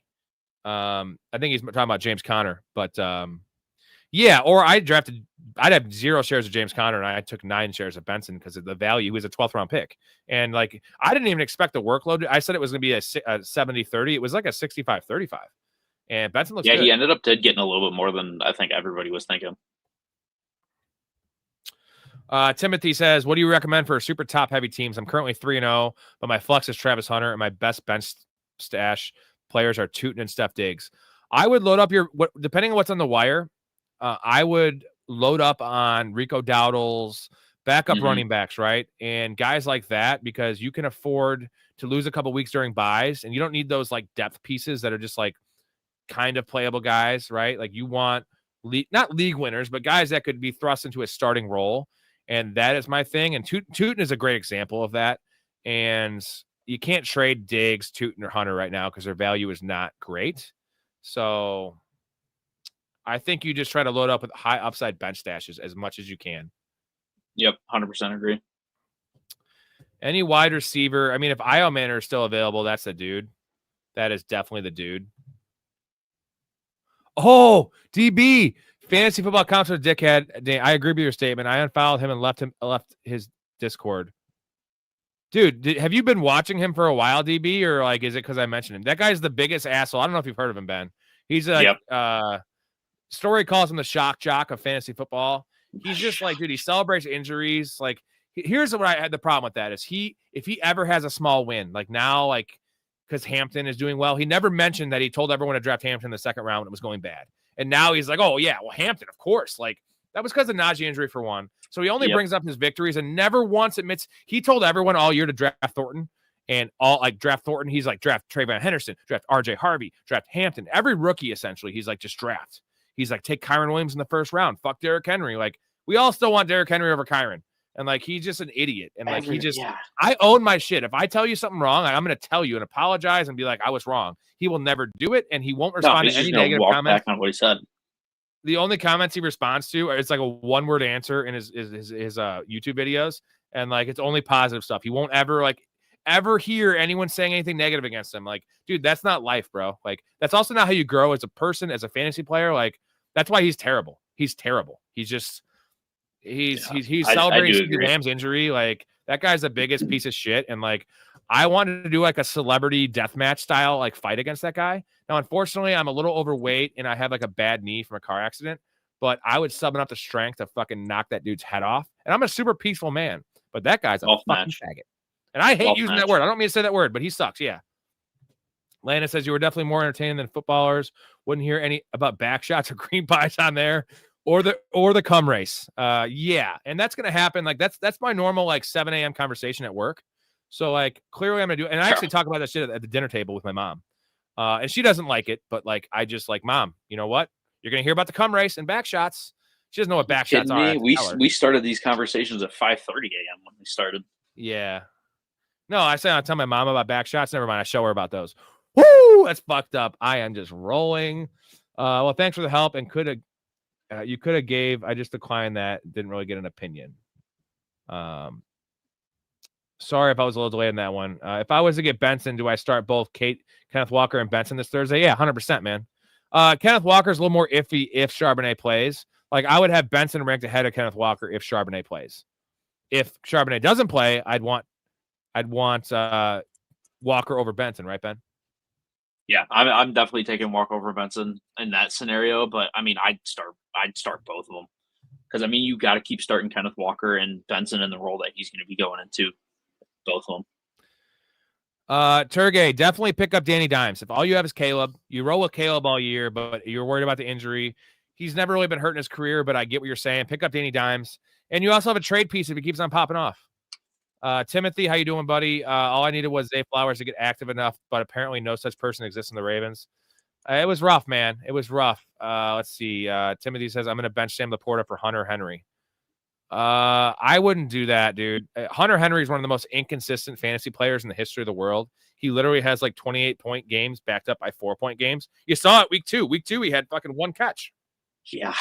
Wide receiver room will get better there in New England. I get the sentiment. Sam Laporta looked fine. He should have had a touchdown today. Like, not like it went through his hands or anything, but there was a couple perfect, second and goal from the 3, and they just didn't throw it to him. So I think people are getting a little scared with the Laporta because of seeing Tesla coming up, but I don't know. I'm still taking Laporta.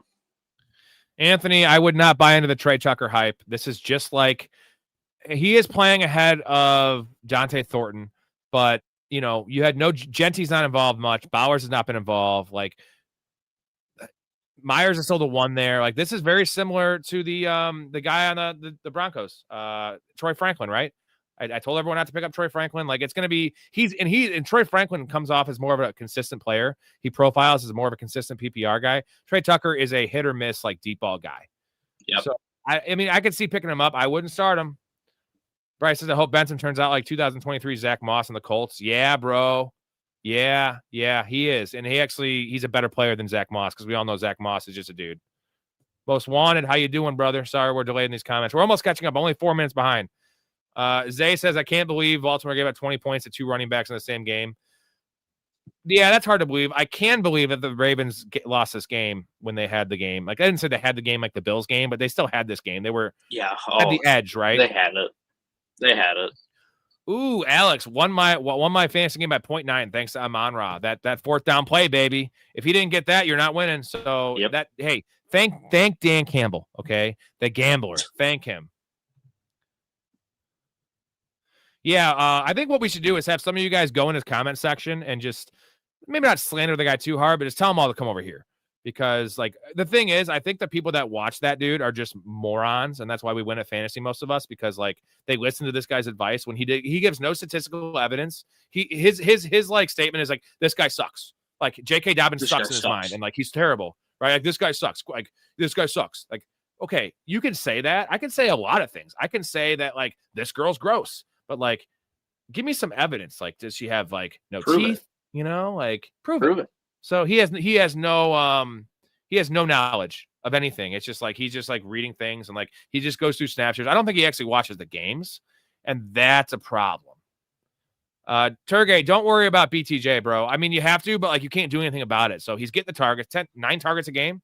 So he's just got to push the ball. Thank you for your guys' support. I appreciate that. And unfortunately, I'm not that flattered just because that dude is a turd. But I do appreciate it. Rank these bench stashes. Sharp, Robinson Jr., Harvey, Spears, Corum. I have all except for Spears, Corum. I had Benson too and was going to get Mason, but got picked up for my pick. Sharp is number 1 just because he's a usable handcuff. And we saw we did last year, like RB3 overall. Robinson Jr. has to be 2 ahead of Corum just because of the likelihood of CMC with the workload he's getting. But I would have it, dude. I mean, Harvey is weird because like, Harvey will probably at some point this year get the starting role, or at least the majority of the role. But I think that's late in the year, though. Yeah, and Corum is like elite. If Kyron Williams goes down, I would probably rank Corum higher weekly than Robinson Jr. because his skill set and the way Sean McVay operates. But Robinson Jr. is more likely to play games, right? Like that's why, like in reality, Trey Benson was going. I took Trey Benson ahead of Algier. Algier is better when he has the job because Algier is an RB1, where Benson's gonna be like a front end RB2. But the likelihood of James Conner getting hurt compared to Bijan, who's an Iron Man, is just different. That's the Corum Robinson thing, right?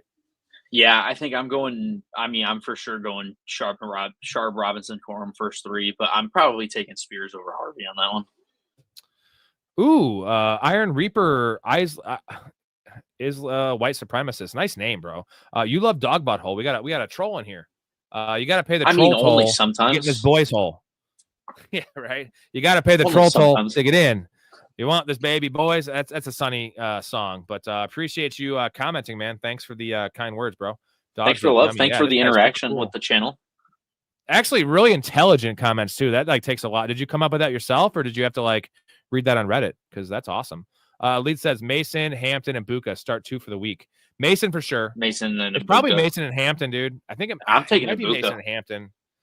Yeah, that's so tough. Mason for sure, though, right? Yeah, 100%. DB says, "Who's my main quarterback?" Mine's really spread out. I had 5 shares of Burrow, unfortunately, in like the 4th or 5th round. It's all super spread out. I have Baker. I have a lot of Fields, unfortunately. Yeah, it's really spread out. I don't really I just take value. Like, I never target a guy.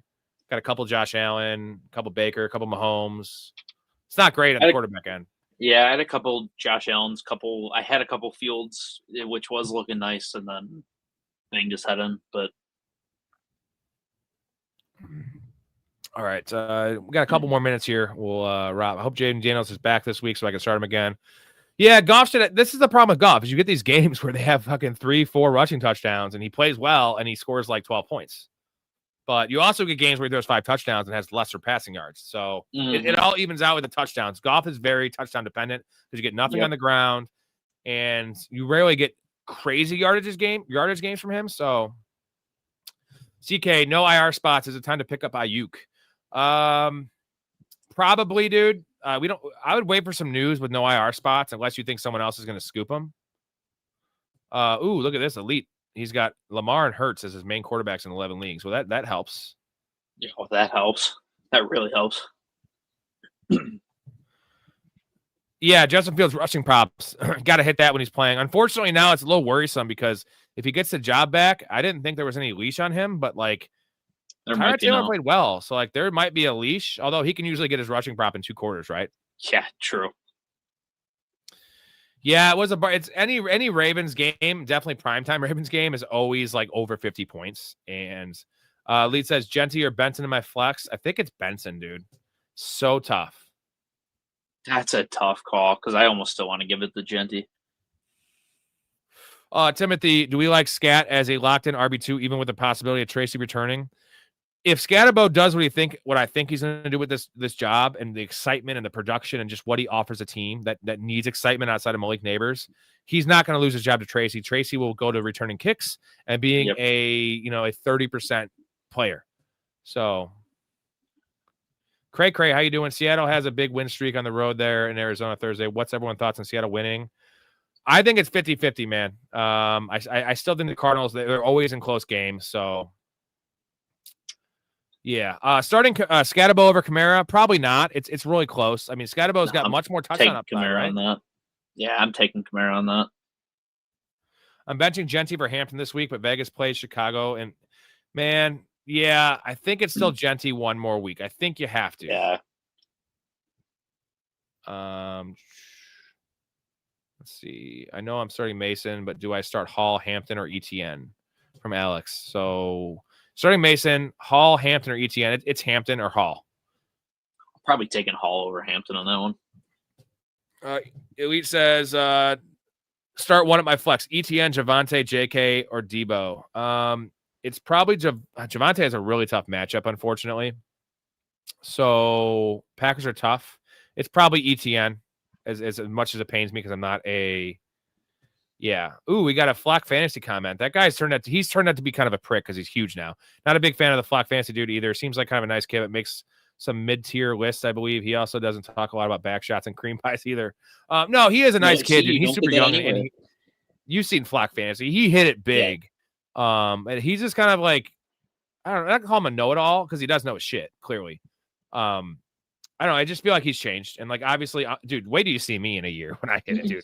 I'm going to be Charlie Sheening this shit up here so hard. I'm not going to do any research or watch the games. I'm just going to fucking tell you what I'll be like. I'm making $8,000 a month, bro. Like, thank you, Bryce. Kind words all around. Everyone's been really awesome in the stream besides that dog butthole guy. AB said, should I pick up Hunter Henry, Kincaid, or use Pitts? Dude, I think Kincaid looks good, man. And the wide receiver room's so iffy there. Kincaid is playing a little bit more snaps than he was to start the year. They're kind of phasing Dawson Knox out a little bit, and he's the go-to guy in passing downs in the red zone. So what do you think, Ben? What's up, Steve? Unfortunately, we're coming to an end here, but you can always rewatch it. We had story on here, too. We got a 3-way. Oh, yeah, you got to rewatch that threesome, Steve. You missed a good one tonight.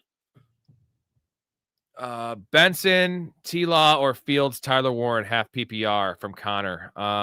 That's a lot of different positions you have there. So I don't know. Benson is a must start. Let's see. I'd probably start Fields over T-Law if he plays, and then Tyler Warren's a must start. Yeah, it's a super flex. It's a super flex. It's a super flex. It's Fields. It's Benson then Fields. Probably Fields if he plays over Benson, but Fields, I'm Benson, going Benson, T-Law, Warren. Fields. I'm almost putting Warren over T-Law. You think so? I think so. The way that Colts offense has been going. Connor says, should I trade Benson and T-Law for Fields and Tyler Warren? Oh, that's the question. That's why it's confusing. Should you trade Benson and T-Law for Fields and Tyler Warren? If you need a tight end, stacked at running back, half Kincaid. So, that's so tough. Probably not, bro. Benson, you can get more. Get more. Yeah, trade high on him. I mean, you got to sell as much, get as much as you possibly can for that. Shout out to Emma. How you doing?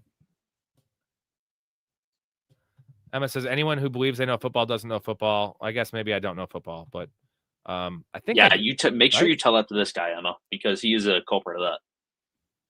Yeah, I think I'm pretty a little bit grounded, right? Yeah, I still think Genty over Hampton. It sounds crazy, but I think this is the Genty coming out party. Yeah, well, Benson's fantasy stats were nothing special last year, but he was still a second-round pick, good in college, and it's not about him. It's Eddie DeMarcado sucks, so I don't know. I think Benson is properly valued now.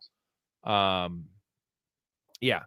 Timothy says, I think I should take Matthew Golden off my bench because Dallas is cheeks. Yeah, it's a great matchup. He's going to get a deep shot or two. And yeah, should I trade Hampton, Mason, and Benson? Don't do that trade, Elite. No. I don't care unless it's an 8-team league.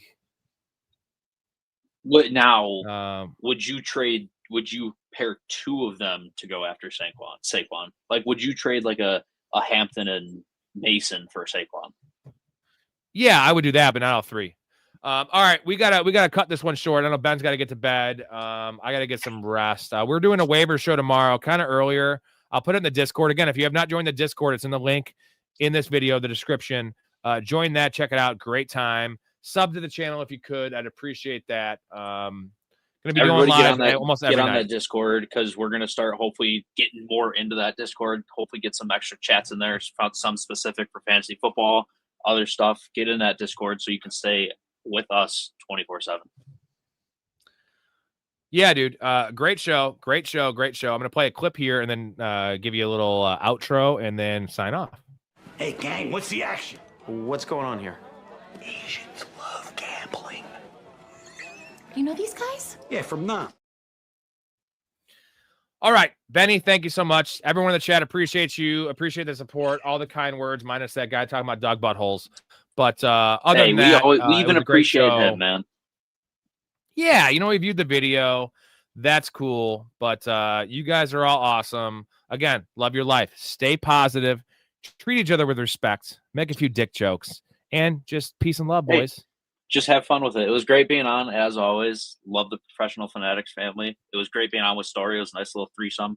If you guys weren't here for that threesome earlier, go back and rewatch it because who doesn't want to miss a threesome? But make sure you like and subscribe. Join the Discord. We're growing. We're having fun. It's football season, boys. Let's get it. The best part of that threesome is Ben got a back shot and a cream pie.